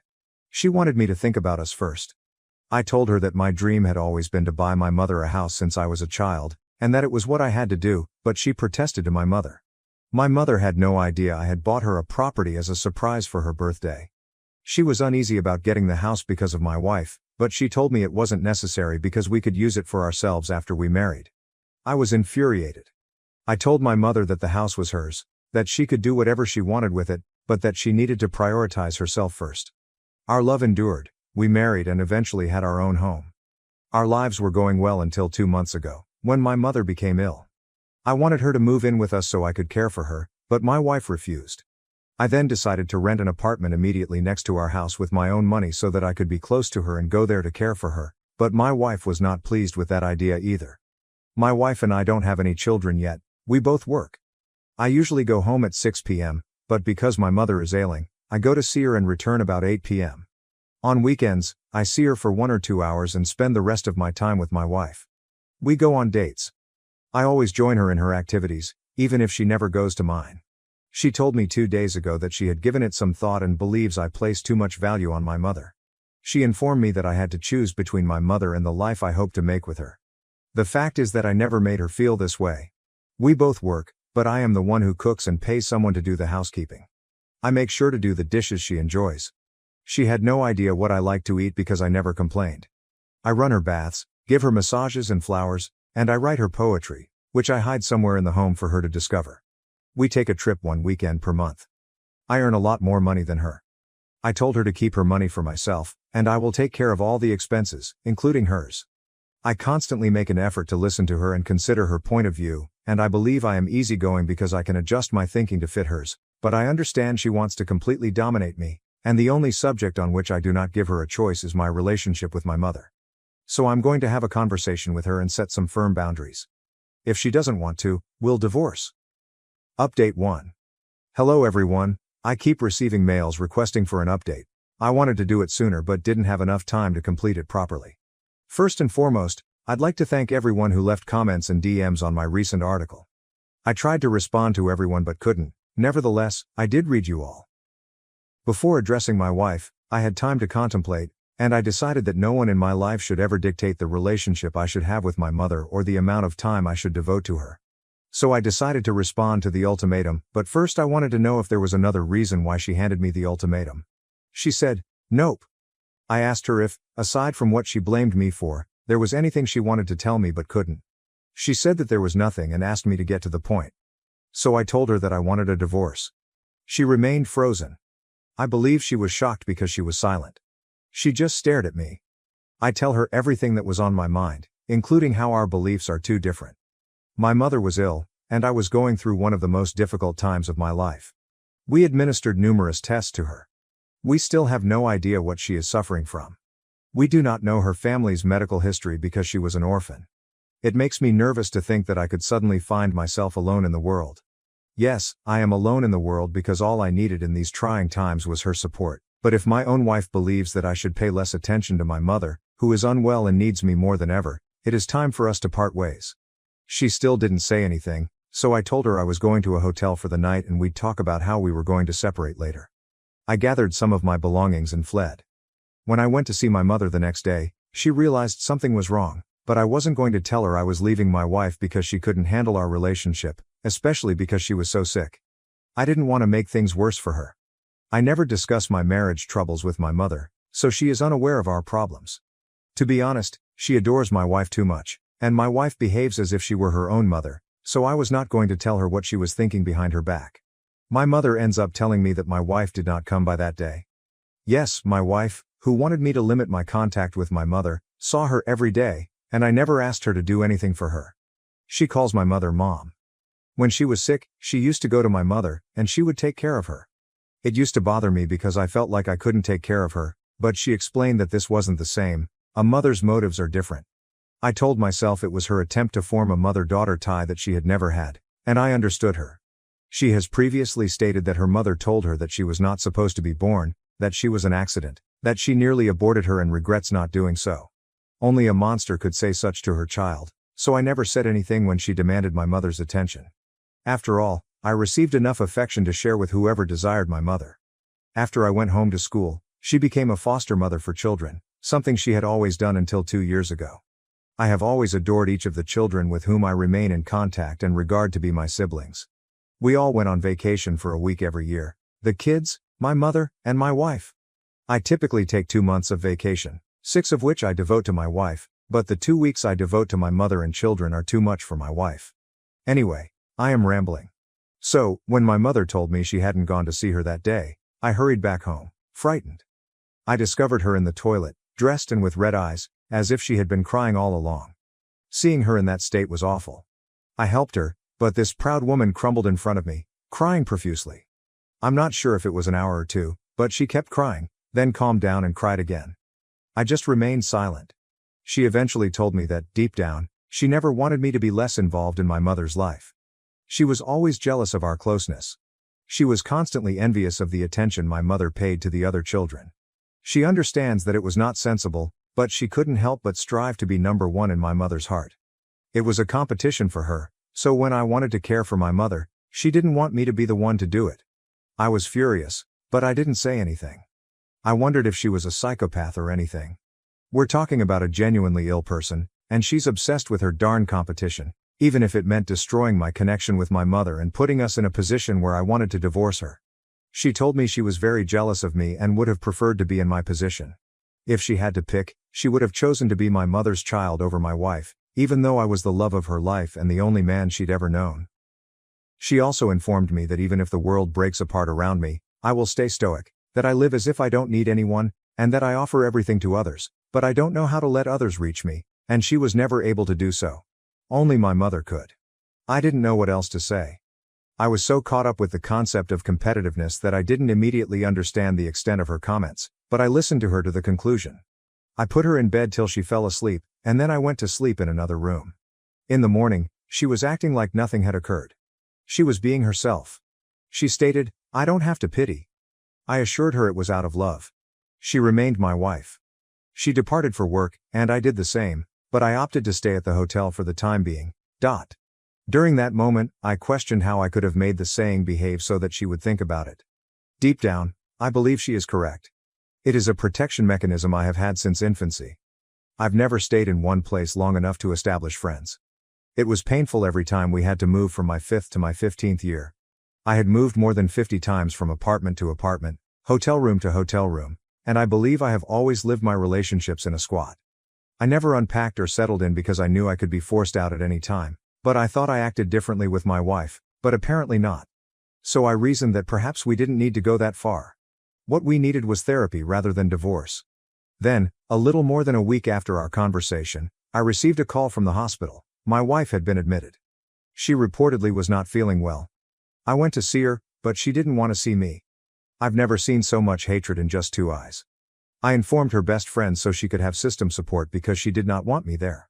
I informed my mother, and she inquired what I had done to my wife to put her in the hospital, and she advised me not to stress a pregnant lady. I asked, "What?" She told me what my wife told her and begged her to keep it a secret so she could tell me when she was ready. I'm not sure what was going through my head. Anger because it was my mother who told me, happiness at being a father for the first time, and complete astonishment at the odd circumstance. I went to tell my wife, but she looked at me angrily and told me she had lost the baby, which was my fault. In an instant, I learned that my wife was pregnant but kept it a secret from me, that I was going to be a father, that we had lost the baby, and that she was accusing me of causing something I had no idea about. She asked me to go, and I did. I always desired children from a young age. My wife preferred to focus on her work. I understood and agreed. I tried to persuade her for years but was unsuccessful. Now that she is pregnant, she doesn't tell me anything. She tells my mother about it, and she claims I caused her miscarriage. She has now stated that she did not tell me anything because she wanted to ensure that I could handle all of the obligations I assigned to myself while also raising a child. I don't understand her, and I've admitted to harboring a strong dislike for her ever since. I can't look at her without feeling angry, and I don't want to hurt her with my words. I take care of her at home, but we do not communicate. I'm not going to stay with her. That's impossible. I began seeing a psychologist, who advised me that patience was my best weapon, that I shouldn't base irreversible decisions on emotions that could be fleeting, and that I should take my time to see if there was anything to salvage. This is where I am. I'm not sure if I will do another update. I took days off to care for my wife and mother, but I'm miserable and want to go away from it all right now. In any event, thank you for sharing your thoughts on your first post, whether they were supportive or critical. Update 2. Hello everyone, it has been a while. I didn't want to post again after my last one, but even though it's been months, I continue to receive support and people wonder where I am in my life. So, I believe I owe you at least one final update because your comments and direct messages were quite helpful to me at a time when I needed them the most. I'm not sure whether it'll be long, but let's go. My wife was obviously pregnant after her miscarriage. I had to care for her because she couldn't do it alone.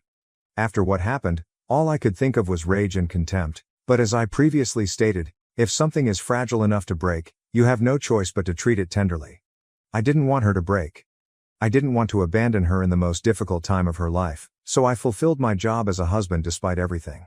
Her mental state deteriorated. She believed she was still pregnant and talked to herself. She became crazy one night, mistaking me for her father and believing that I was going to hurt her. I had to call the emergency room and, after an assessment, a psychiatrist urged me to have her admitted. That is what I did. She spent 6 weeks there. She was diagnosed with borderline personality disorder. Physicians assume she possibly has delusional condition and was severely mistreated as a child, but that's all they could tell me. She did not want to see anyone, particularly her relatives. She proposed that we connect by letters, so every time I went there, I took her letter and dropped mine the next day. It's crazy. I get the sensation that in 2 months, I got to know her better than I had in the previous 10 years, which reminded me of how nice a person she was despite her imperfections. She used to travel to help build schools, wells, and anything else that could benefit those living in poverty. She did more than just offer money. She also lent a hand. She's the type to help a foreigner who doesn't speak the language catch his train, even if it means missing her own. Honestly, she was like a gold mine, full of resources and kindness. Although we had money, we used to like traveling on public transportation to recall when we were poor and to enjoy life simply because having each other was enough. We would go without money and dare one another to see how far we could reach. It was the best moment of our life. We were so close and in love that we thought nothing could separate us. What's changed since then? We attempted to sort it out in our letters to each other, and we talked about a variety of topics. I will not go into depth. She accepts responsibility for her faults, just like I do. She fully accepts responsibility for the repercussions of her conduct. She apologized for how she treated me and acknowledged that the only conceivable outcome is a divorce. She needs to heal and improve herself. She stated she had a long way to go, which wasn't fair to me. She stated that, given her situation, I would not discuss a divorce with her. She would have to handle it herself. Some fights she must fight alone. Otherwise, she will never be her finest self. She has no idea how long it will take, but if she arrives and I haven't moved on, she'll be pleased to start over with me. I've always believed in repairing broken objects rather than discarding them, but this doesn't apply to humans. You can't fix someone unless they want to be fixed, and I wouldn't have had the strength to fix someone because I'm concentrating all of my remaining energy on attempting to fix myself. If my wife had not made the decision she did, I would have offered divorce. Paradoxically, it was because she took the decision that I saw hope for us. I then proposed a separation rather than a divorce, and if we still want to divorce after a year, we will. If we believe we can be in a healthy partnership, we will reconnect, communicate, and attempt to do things differently. She agreed, stating that was her hope. When she got out of the hospital, she didn't want us to meet because she didn't think she'd be able to stick to her resolutions. For my part, I hadn't yet let go of all the unpleasant emotions that had arisen as a result of the circumstances before her illness, so it was ultimately best for both of us. We decided to continue sending letters to one another, which is fine with me for the time being. She could see my mother. She wrote what my mother told her: despite her terrible mistakes, she will always be a mother figure to her. She did not have to strive for her love since she already had it, and that is something that will never change. She asked whether I was comfortable with her getting in touch with my mom. I told her it was up to them. She didn't need my permission. Nevertheless, she wouldn't be seeing my mother very frequently because I had decided to take my mother to one of the top hospitals in the world, which is located in Europe. About me, I've been in Germany for over a month now. We're from France, and I'm learning to delegate tasks after making a resolution in treatment. I needed therapy, and you were the ones who convinced me. I will always be thankful to you. The therapy sessions were so intense and exhausting that I didn't have the energy to do much after leaving my therapist's room, but it improved over time. I'm now working remotely. I return to France once a week to settle things at work and continue with my treatment sessions because I do not want to change therapists. I managed to devote time solely to myself, which is truly beneficial. One of my foster brothers wanted to travel with us to Germany because he too works remotely. He is a big assistance. In short, I'm getting better. About my mother. This is perhaps the most difficult thing to tackle, and I acknowledge that I don't want to talk about it, but I also believe that talking about it here will prepare me to talk about it later in life. A few years ago, we moved from apartment to apartment and hotel to hotel. This is one of the hardest periods of our lives. Because we were a single mother with a child, the state always provided us with a place to sleep. It wasn't stable because we had to change locations every time, but it was preferable to sleeping outdoors. My mother was and still is a stunningly attractive woman. She happened to receive sexual bids for an apartment right in front of my eyes. I'm not sure what she went through with my father, but she refused to be with anybody else because she believes that death does not end a meaningful relationship. There was an association that used to look after us by always providing us a place to stay the night. One of the guys in charge of finding us someplace to stay asked us to stay in his apartment while they looked for a better place for us because we were staying in an unsanitary motel. My mother didn't want to go, but I persuaded her to go since the prospect of sleeping warm in a good bed was all I could think about. But after we had supper at his house, he began making moves on my mother, who quickly stopped him. He told us it was either that or leave his house, so we left. We returned to the hotel, but our room had already been occupied. There was nothing we could do that day, so we decided to sleep outside. Trigger warning, gang RP, we were startled while sleeping by a gang of men who were attempting to RP my mother. They attacked me so hard that I was frightened to try to help my mother. Several other men who had apparently returned from a party heard the screams and rushed to our relief. The attackers fled. I always maintained that my mother was almost our pet, and I eventually believed it, but my mother was our pet right in front of my eyes. I finally admitted it. My mother had become our pet before my eyes, and I was powerless to stop it. If we had thrown ourselves into each other's arms and cried together that day, things may have been different, but she stood up, took my arm, and informed me that this spot was not safe and that we needed to look for a safer place. We never spoke about that day again. We continued with our lives as if nothing had happened. Things improved over time. She worked hard to ensure my success. She put all of her life's earnings in my project, and I now owe her the firm I founded. How did she endure the hell she'd been through? Since I accepted the fact that she was our pet, all I wanted to do was tell her about it, but it's not about me. She's the one who went through the hardest. I'd like to talk to her about it, but I'm not sure what good can come of it after so many years. That's all. As of today, her condition is improving, and the future appears better than it did a few months before. So, I believe that is all. This will be my final post. To everyone who has supported me during those difficult times, I thank you from the bottom of my heart and wish you the best in your lives. May what you have left to live be better than what you have already lived. I walked away when my boyfriend said he wanted kids. Then I found out the betrayal went even deeper, involving my own best friend. I don't even know where to begin, you know?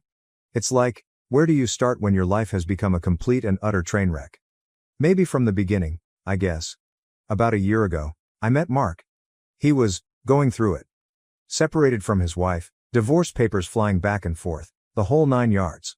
I'm usually super careful about dating guys who are only separated. Too much baggage, too much potential for things to go sideways. But with Mark, it was different. We just clicked. We had this instant connection, this shared sense of humor. I found myself dropping my guard, ignoring all the red flags that were practically waving in my face. In hindsight, I was an idiot, but love makes you blind, right? Right from the start, I made one thing crystal clear. I can't have kids. Medical reasons. Hysterectomy waiting list and all that. I'm child-free, period. It's a non-negotiable. Mark always said it didn't bother him either way.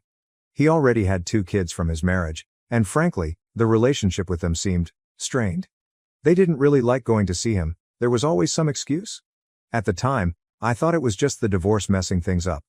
Now I think he just wasn't honest about how bad it was. Fast forward a few months, the divorce is final. Cue the hell spiral, as I call it. I've seen it happen to friends before. The post-divorce meltdown. I warned Mark about it, told him to brace himself. But he was adamant. He was gonna be fine. He'd handle it. He's too good for that. I should have known better. Spoiler alert, he wasn't fine. He was totally spiraling. Drinking too much, sleeping too little, moody as hell. I begged him to go back to therapy. He'd been in therapy before we met, during the separation. That was actually one of the things that made me think he was a decent guy, you know? That he was willing to work on himself. I thought, he's a progressive man. Good. Now, he was all "I'm fine, therapy is a scam, you don't understand me." It was like talking to a brick wall. I kept telling him not to bottle things up, to talk to me, to anyone. I even suggested he call up some old friends, but he was all "I don't have anyone." It's like, dude, you burned all your bridges before you even met me, I can only do so much. I was urging him to reach out to his old friends, but it was like he didn't have those kinds of deep conversations with anyone besides me, and it felt like a lot of pressure. And then, the bomb dropped. One night, he sent me this voice note. He's been going on about the divorce, his kids hating him, feeling like a failure, the usual pity party. And then, out of nowhere, he says, "You know, I think I want to have more kids." More kids? Dude, what the actual fuck? I almost choked. My heart literally stopped for a second. I'm on the waiting list for a hysterectomy. I made it clear from the beginning that kids were not on the table. How could he just say that? Like it didn't matter what I wanted? Did he even realize I don't want kids, or was he thinking I can magically change my mind? He did know, since it was one of the first things I clarified with him. And the worst part? He kept texting me as normal, like nothing had happened. Like he hadn't just detonated a nuclear bomb in our relationship. I had no idea. I had no freaking clue what to do. How do I even confront this? He practically has no one else to talk to besides me, and I'm the one who can't give him what he wants. Inside my head, the relationship had basically expired, died a slow and painful death. This was it, the end. The next few days were agonizing. I went through the motions, answering Mark's texts, trying to act normal. But inside, I was a mess. On one hand, I felt sorry for him. I knew he was hurting, that he was confused. Part of me wanted to be there for him, to support him through this. But on the other hand, I was furious. How dare he? How dare he completely disregard my feelings, my needs? How dare he make me feel like I wasn't enough? It's like I'm reminding a friend going through a divorce that everything they say is just thoughts, but you never realize until you're directly involved that these thoughts and words have such strong implications. I turned to Reddit, posting an anonymous thread, spilling my guts, and begging for advice. The responses poured in, a mixture of sympathy and tough love. Sounds like you just need to be upfront and honest. Tell him he wants more kids, and you can't give that to him, someone wrote. You've broken up with him in your head, not him breaking up with you. That top comment hit hard. I was just keeping him around because I was terrified of being alone. Another person chimed in. Sounds like you need to break up with him. It is a shame how men tend to end up lonely due to refusing to invest in a social support network, but alas, women can only do so much for men. Break up and let him rely on a therapist to handle this life crisis of his. That comment about social support really resonated with me. I kept encouraging him to reach out to his old friends. The advice was helpful, but it didn't make things any easier. I still had to face Mark. I still had to have the conversation, and I was terrified. What if he tried to say everything I wanted to hear so that I would stay? I couldn't do that to myself. What if this spiral was going to go deeper than I thought? What if these feelings ran so deep it was beyond fixing? Finally, I bit the bullet and asked Mark to meet me. We met at this small coffee shop, the place where we'd had our first date. Looking back, it felt like a lifetime ago. He was late, of course. He looked like hell, his face pale and drawn, the dark circles under his eyes practically purple. Sorry I'm late, he said, slurring his words slightly. Had a rough day. I nodded. I know. We sat in silence for a few minutes. I didn't know where to start. Finally, I took a deep breath and said, Mark, we need to talk. He looked at me, his eyes filled with apprehension. What's wrong? I heard the voice note you sent me, I said. The one where you said you think you want more kids. He didn't say anything, just stared at his coffee. I know you're going through a tough time, I continued, trying to keep my voice steady. I know you're feeling lost. But you have to understand, I can't give you what you want. I can't have children. I know, he said quietly. But, I don't know what to do. I love you, and I don't want to lose you. I love you too, I said. But love isn't always enough. We need to be on the same page. And I don't think we are anymore. It was like I was just having thoughts and saying it. So, this is it? He asked, his voice barely above a whisper. This is the end? I nodded. I think so. Mark looked at me, his eyes filled with pain. Can't you give me more time? He asked. Just a little more time to figure things out? I shook my head. I'm sorry, Mark. I can't do that. I already gave you a year, Mark. Why not? He pleaded. Why can't you just give me a chance? I wish he asked this the first time we got together. I looked at him, really looked at him, and I realized something. He didn't get it. He didn't understand what I wanted, what I needed. He just wanted me to stick around until he found some other woman who could give him those kids. The fact that he changed his mind and said he didn't want kids this morning just showed how confused he was. You know I'm on the waiting list for a hysterectomy, right? I said, my voice sharp. He nodded. Yeah, so? I laughed, a bitter, humorless sound. So, you're aware that this essentially means we're over? He frowned. It doesn't have to. We can still see each other until I make up my mind. I almost fell out of my chair. I stared at him, realizing he never actually knew me at all. Anyone who knows me knows I would never put up with this foolishness. I laughed out loud and said, you want me to continue to see you while you decide whether or not you want kids? And then if you do, I should just meekly walk away? Does that sound like that's fair? It sounded so ridiculous even coming out of my mouth. He mumbled, no, but I like being with you and don't want to lose you. He was too invested in what he wanted and never thought of what I wanted. I told him what I'd told a friend, sort out your relationship with the children you have before making new ones, and gave him a book on that subject I happened to have in my bag. He didn't even look at it. I'm sure his family thought I was the horrible one. I stood up and walked out. I left the coffee shop and the tears started flowing. I was going to miss him so much. He kept texting me afterward, pleading, begging, trying to convince me that he'd made a mistake. But I blocked him. I couldn't do it anymore. The following weeks were a blur of loneliness and regret. I missed Mark terribly. I missed his smile, his touch, the way he made me laugh. I missed the feeling of having someone by my side. I enjoyed his company, and he made me feel like a real woman. I tried to fill the void with work, with friends, with hobbies. But nothing seemed to help. The pain was always there, a dull ache in my chest. I had health conditions, and I always told myself that my burden on Mark may be too much, but Mark told me he liked that I challenged him to get back up and about. Then, one evening, I got a call from Alexis, Alice's mother. I hadn't spoken to her since all the drama with Lily. I'm sorry to bother you, Alexis said. But I thought you should know. Know what? I asked, my heart sinking. John, he's back with his ex-wife, Alexis said. I froze. I couldn't believe what I was hearing. The divorce with his ex-wife seemed so acrimonious, it's hard to believe that they made up. Are you sure? I asked, my voice trembling. No, I'm positive, Alexis said.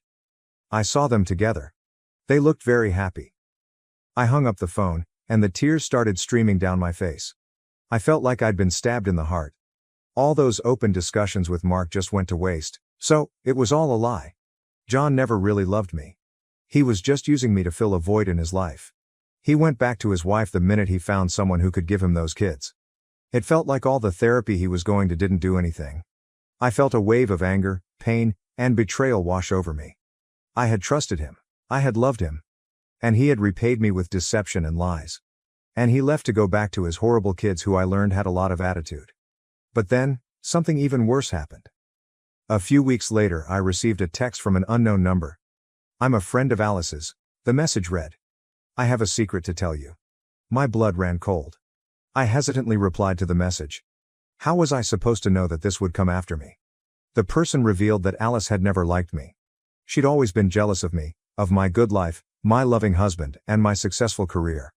I thought we were best friends. And the most chilling thing of all? Alice had been planning to destroy my life for years. She had used our friendship to get close to John, and she had tried to seduce him. I thought our values aligned with each other, but she wanted to destroy everything. The person said that Alice had succeeded in sleeping with John. And Lily, Alice's daughter, was actually John's child. My world shattered. Everything I had believed, everything I had loved, all of it was a lie. I had been betrayed by my best friend, and by the man I loved more than anything in the world. I didn't know what to do. I didn't know who to trust. I felt completely alone and lost. I decided to kill myself. I wrote a suicide note, explaining everything that had happened. I apologized to my family and friends for not being strong enough to get through this. I swallowed a bottle of sleeping pills and lay down in bed. I waited for death to come. I woke up in a hospital room. I had been saved. My mother was sitting beside the bed. She was crying, but when she saw me awake, she smiled. "You're awake," she said. "I'm so glad." I didn't say anything. I didn't know what to say. "I know everything," she said. "I know what you've been through." I looked at her, and the tears started flowing again. "I'm so sorry," she said. "I'm so sorry I wasn't there for you when you needed me most." I hugged my mother, and I cried until I couldn't cry anymore. I had survived, but I knew that my life would never be the same. I had lost too much, and I didn't know if I could ever heal from the scars. I knew I had to try. I had to keep living, for my family and friends, who had always loved and supported me.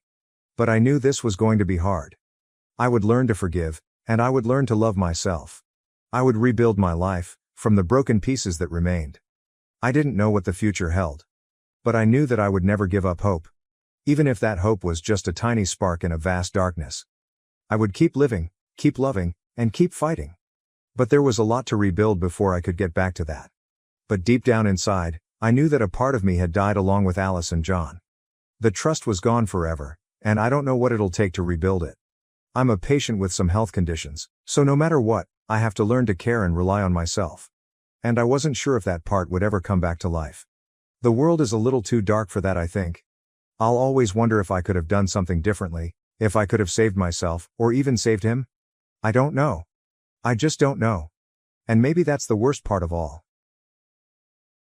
I lost my best friend to cancer, then found out her child is my husband's. But I believe my husband is the victim.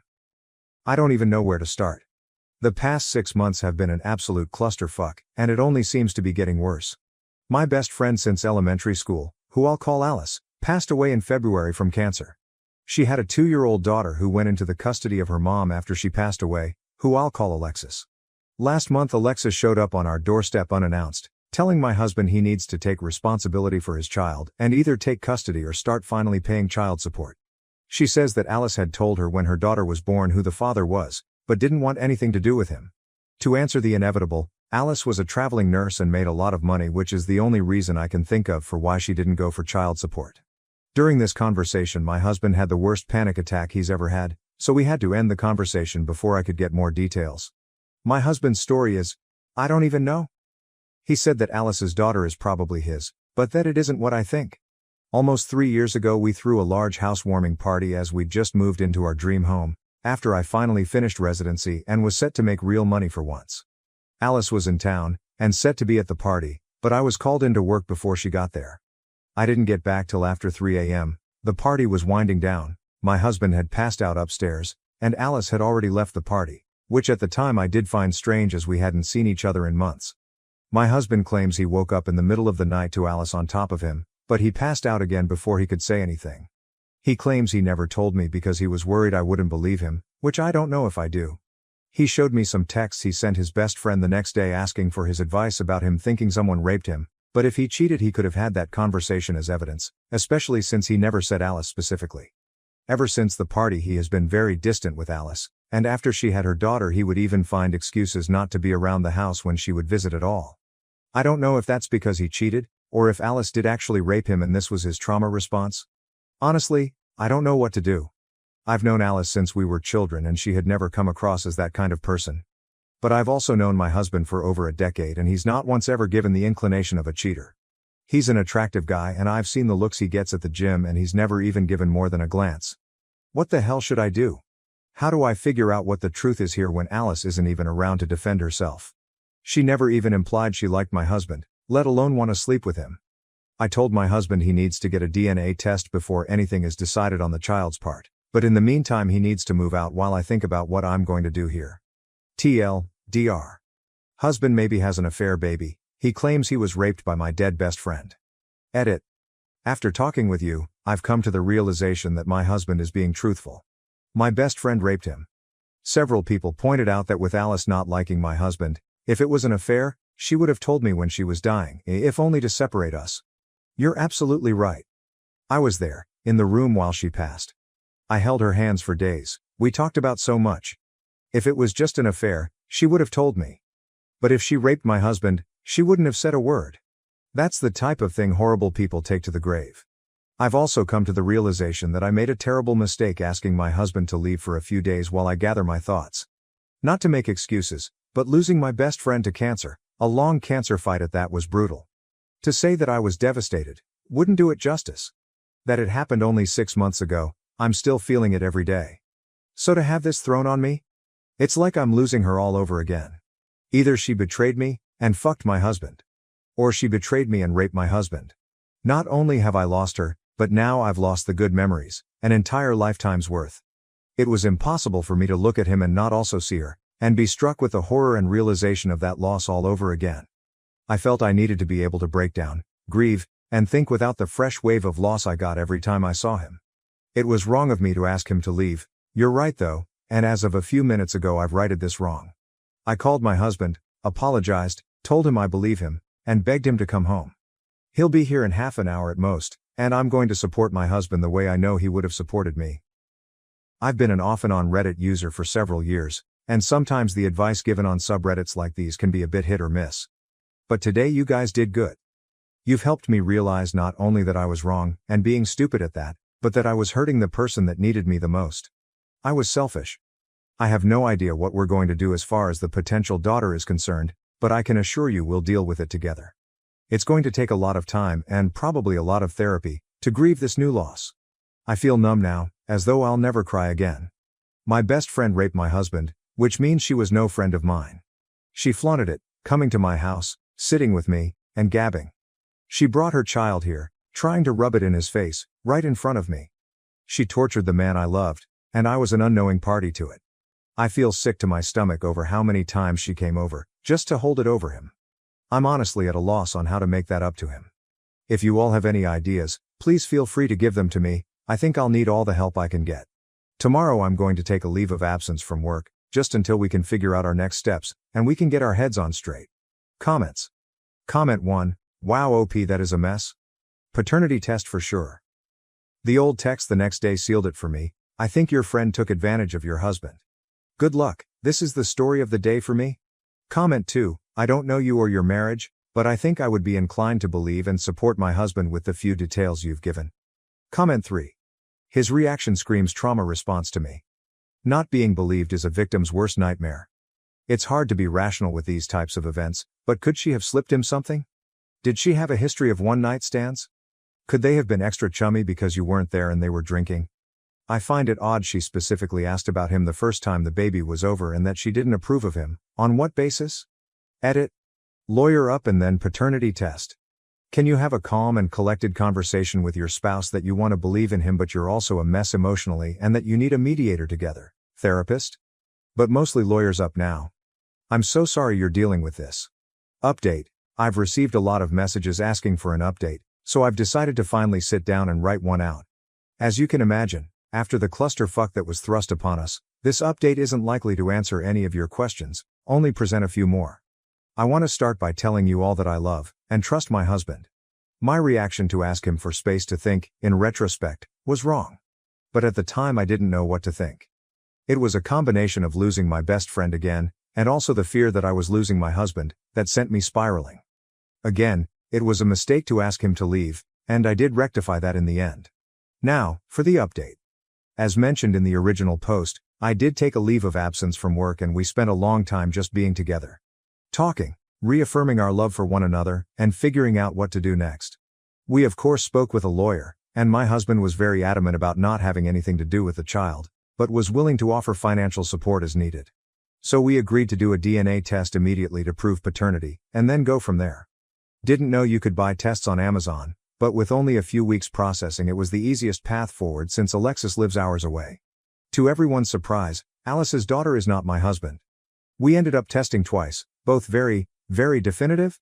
The first test we performed ourselves as mentioned, and another after Alexis refused to believe the first test, and took my husband to court for child support.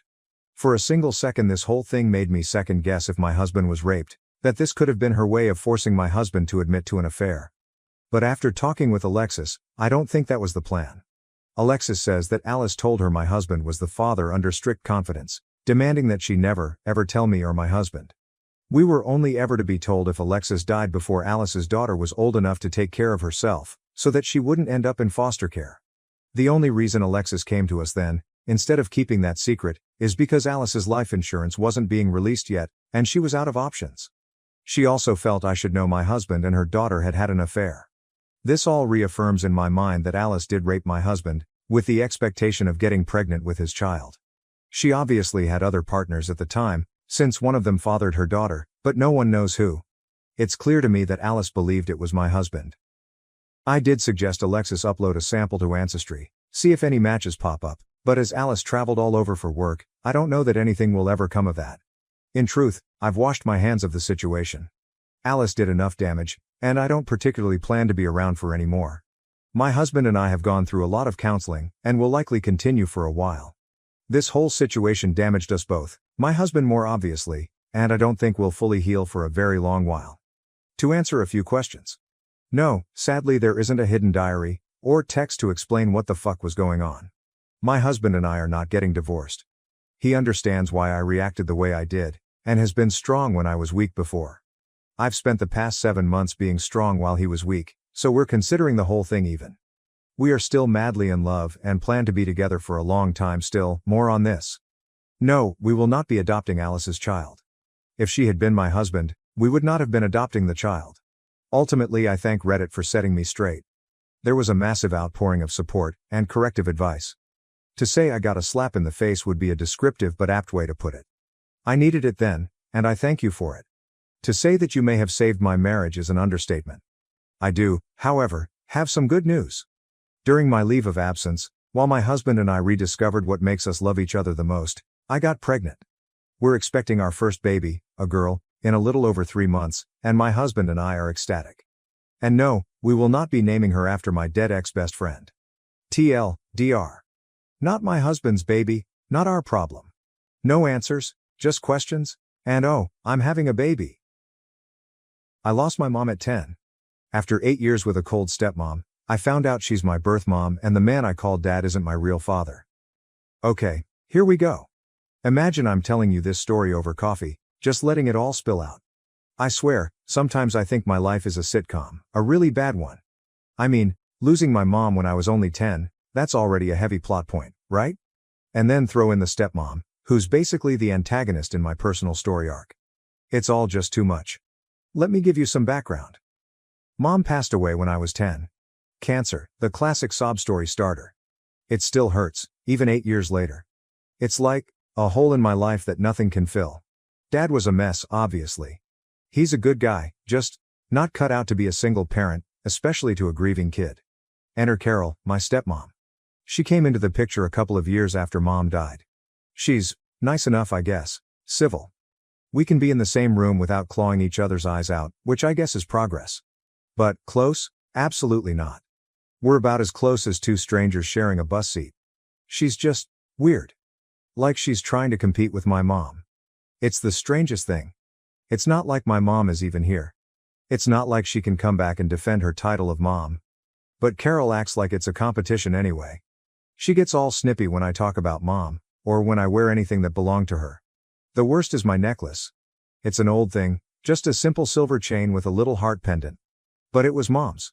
She gave it to me right before she passed. It's the only thing I have that feels like a real, tangible connection to her. So, yeah, I wear it basically every day. It's like a little piece of her is always with me. Carol hates it. She'll make little comments, like, "Are you still wearing that old thing?" Or, "Don't you think it's time you got something a little more modern?" It's like she wants me to take it off, to hide it away, to pretend my mom never existed. And that's what gets me. It's not just about the necklace. It's about the whole thing. It's about her trying to erase my mom, to rewrite my history. And I can't stand it. So, a few nights ago, we were out for dinner. It was the whole crew. Dad, Carol, me, and Carol's parents. Her mom is, well, she's a piece of work. Picture the stereotypical overbearing mother-in-law, and you're pretty close. She's always got something to say, some opinion to offer, some way to make me feel like I'm not good enough. Anyway, we were sitting around the table, making small talk, when Carol's mom noticed my necklace. "Oh, that's a pretty necklace," she said, all sugary sweet. "Where did you get it?" I sighed inwardly. "Here we go." "It was my mom's," I said, trying to keep my tone neutral. "She gave it to me before she passed. I wear it every day." And then Carol just lost it. "Well, technically I'm your mom now," she said, cutting in with this saccharine smile. "I've done more mothering in the last 8 years than she did in 10. I swear, the whole table went silent. You could have heard a pin drop. Even Carol's mom looked shocked, and that woman has seen and said it all. My dad just stared at his plate, like he was trying to become invisible. I don't know what came over me. Maybe it was the years of simmering resentment finally boiling over. Maybe it was the look on Carol's face, that smug, self-satisfied look that just made me want to scream. Maybe it was the fact that she said it in front of her parents, like she was trying to score points with them. Whatever it was, I snapped. I just laughed, this short, sharp, humorless laugh. "If you think being a mom is about trying to erase the actual one," I said, my voice dripping with sarcasm, "then yeah, you've been amazing." Her face. Oh man, I wish I had a picture. It was like she'd been slapped. Her mom gasped, a loud, dramatic gasp that could have shattered glass. My dad just kept staring at his plate, like he was hoping the earth would swallow him whole. He cleared his throat. "That wasn't appropriate, you need to apologize." But I didn't. I said I was tired of her acting like my mom never existed, and I wasn't going to play along anymore. I was finished. The rest of the dinner was a disaster. Nobody said a word. Carol just glared at me, her face a mask of fury. Her parents looked like they wanted to crawl under the table and die. My dad just kept sighing and shaking his head. As soon as we got home, Dad laid into me. He said I was disrespectful, that I had humiliated Carol in front of her family, that I needed to apologize. He said I need to be the bigger person, because she's just trying to connect. Connect? Seriously? To me, that didn't feel like connection. That felt like erasure. It felt like she was trying to replace my mom, to take her place in my life, to pretend she was the only one who ever mattered. I refused to apologize. I said I meant every word. I said I was tired of her trying to rewrite my history. Now my stepmom is barely speaking to me. She gives me the silent treatment which, honestly, is kind of a relief. It's a lot more peaceful around here when she's not talking. But my dad, he's been on my case constantly. He keeps telling me I need to apologize, that I'm hurting Carol's feelings, that I'm making things difficult for him. He acts like I'm the one who started this whole thing, like I'm the one who's being unreasonable. I almost gave in, to be honest. I almost apologized, just to shut him up.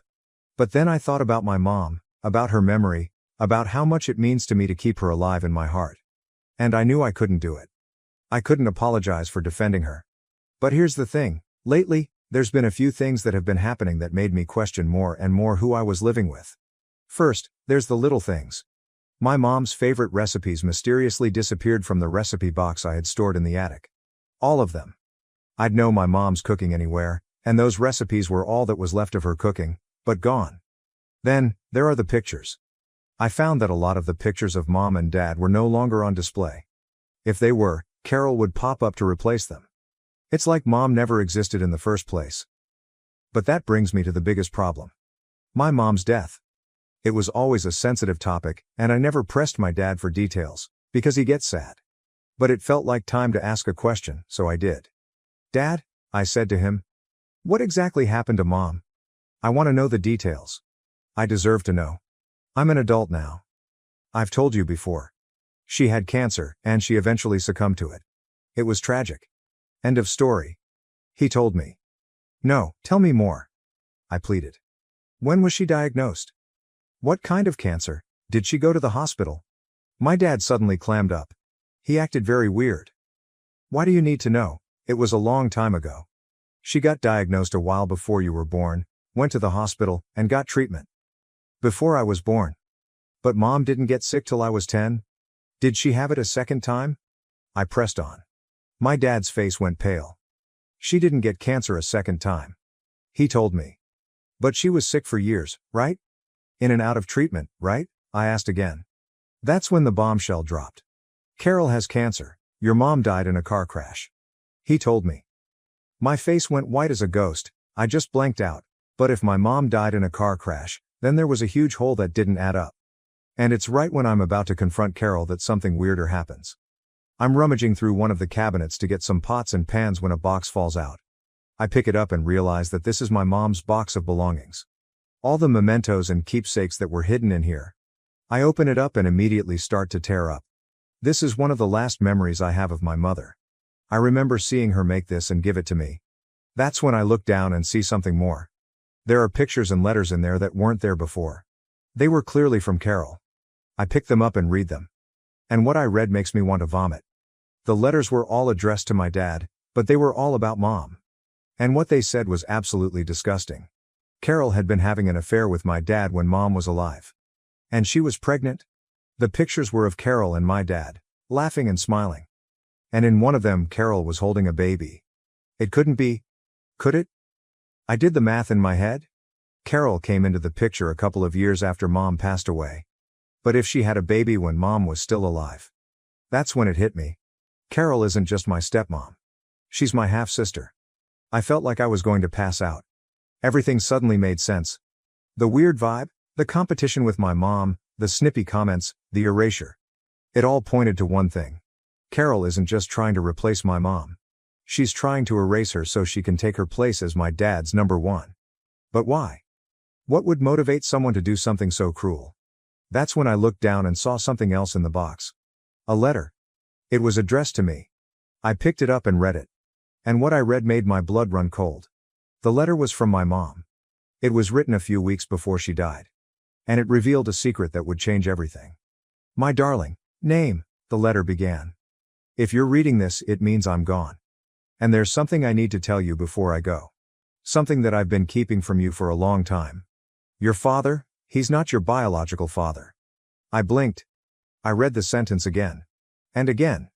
It couldn't be true, it just couldn't be. I know this is a lot to take in, the letter continued. But it's the truth. Your father, the man you've known your whole life, isn't your real dad. Your real dad is Carol's father. I gasped. It all made sense now. The weird connection I felt to Carol's parents, the way her mom seemed to favor me over Carol. It was all because they knew the truth. They knew that I was their granddaughter. But why didn't my mom ever tell me? I never told you because I was afraid, the letter explained. I was afraid of what would happen if you found out. I was afraid of losing you. I was afraid of hurting your father. He loves you so much, and I didn't want to take that away from him. But now that I'm gone, I can't keep this secret any longer. You deserve to know the truth. You deserve to know who you really are. I love you more than anything in the world. And I hope that one day, you'll be able to forgive me for keeping this from you. I burst into tears. I couldn't believe it. My whole life had been a lie. The man I thought was my father wasn't my father at all. And my stepmom was actually my half-sister, and her father was my real dad. It was too much to take in. My head was spinning. My heart was breaking. That's when Carol walked into the room. She took one look at my face and knew something was wrong. "What's going on?" she asked, her voice laced with concern. I didn't say anything. I just held up the letter. Carol took it and read it. And as she read, her face drained of all color. "How did you find this?" she asked, her voice barely above a whisper. "It was in the box," I said, my voice trembling. "The box with all my mom's stuff. I found it. It all makes sense now. You were jealous. You were pregnant with me. And then there's Mom. What did you do?" I just couldn't contain my anger. I didn't mean for any of this to happen," she said, her voice cracking. "What do you mean you didn't mean for any of this to happen?" I screamed. "You had an affair with my dad while my mom was alive. You got pregnant with me. And then you came into my life and tried to erase her. How could you do that? Did you kill my mom?" "It wasn't like that," she protested. I started to walk out. "I'm done, I'm gone." "Wait, don't go. Don't you want to hear my side?" she said and grabbed my arm. I twisted it around and kicked her in the stomach. I pushed her as hard as I could and walked out the door. I have no idea where I'm going, what I'm doing, but I can never go back.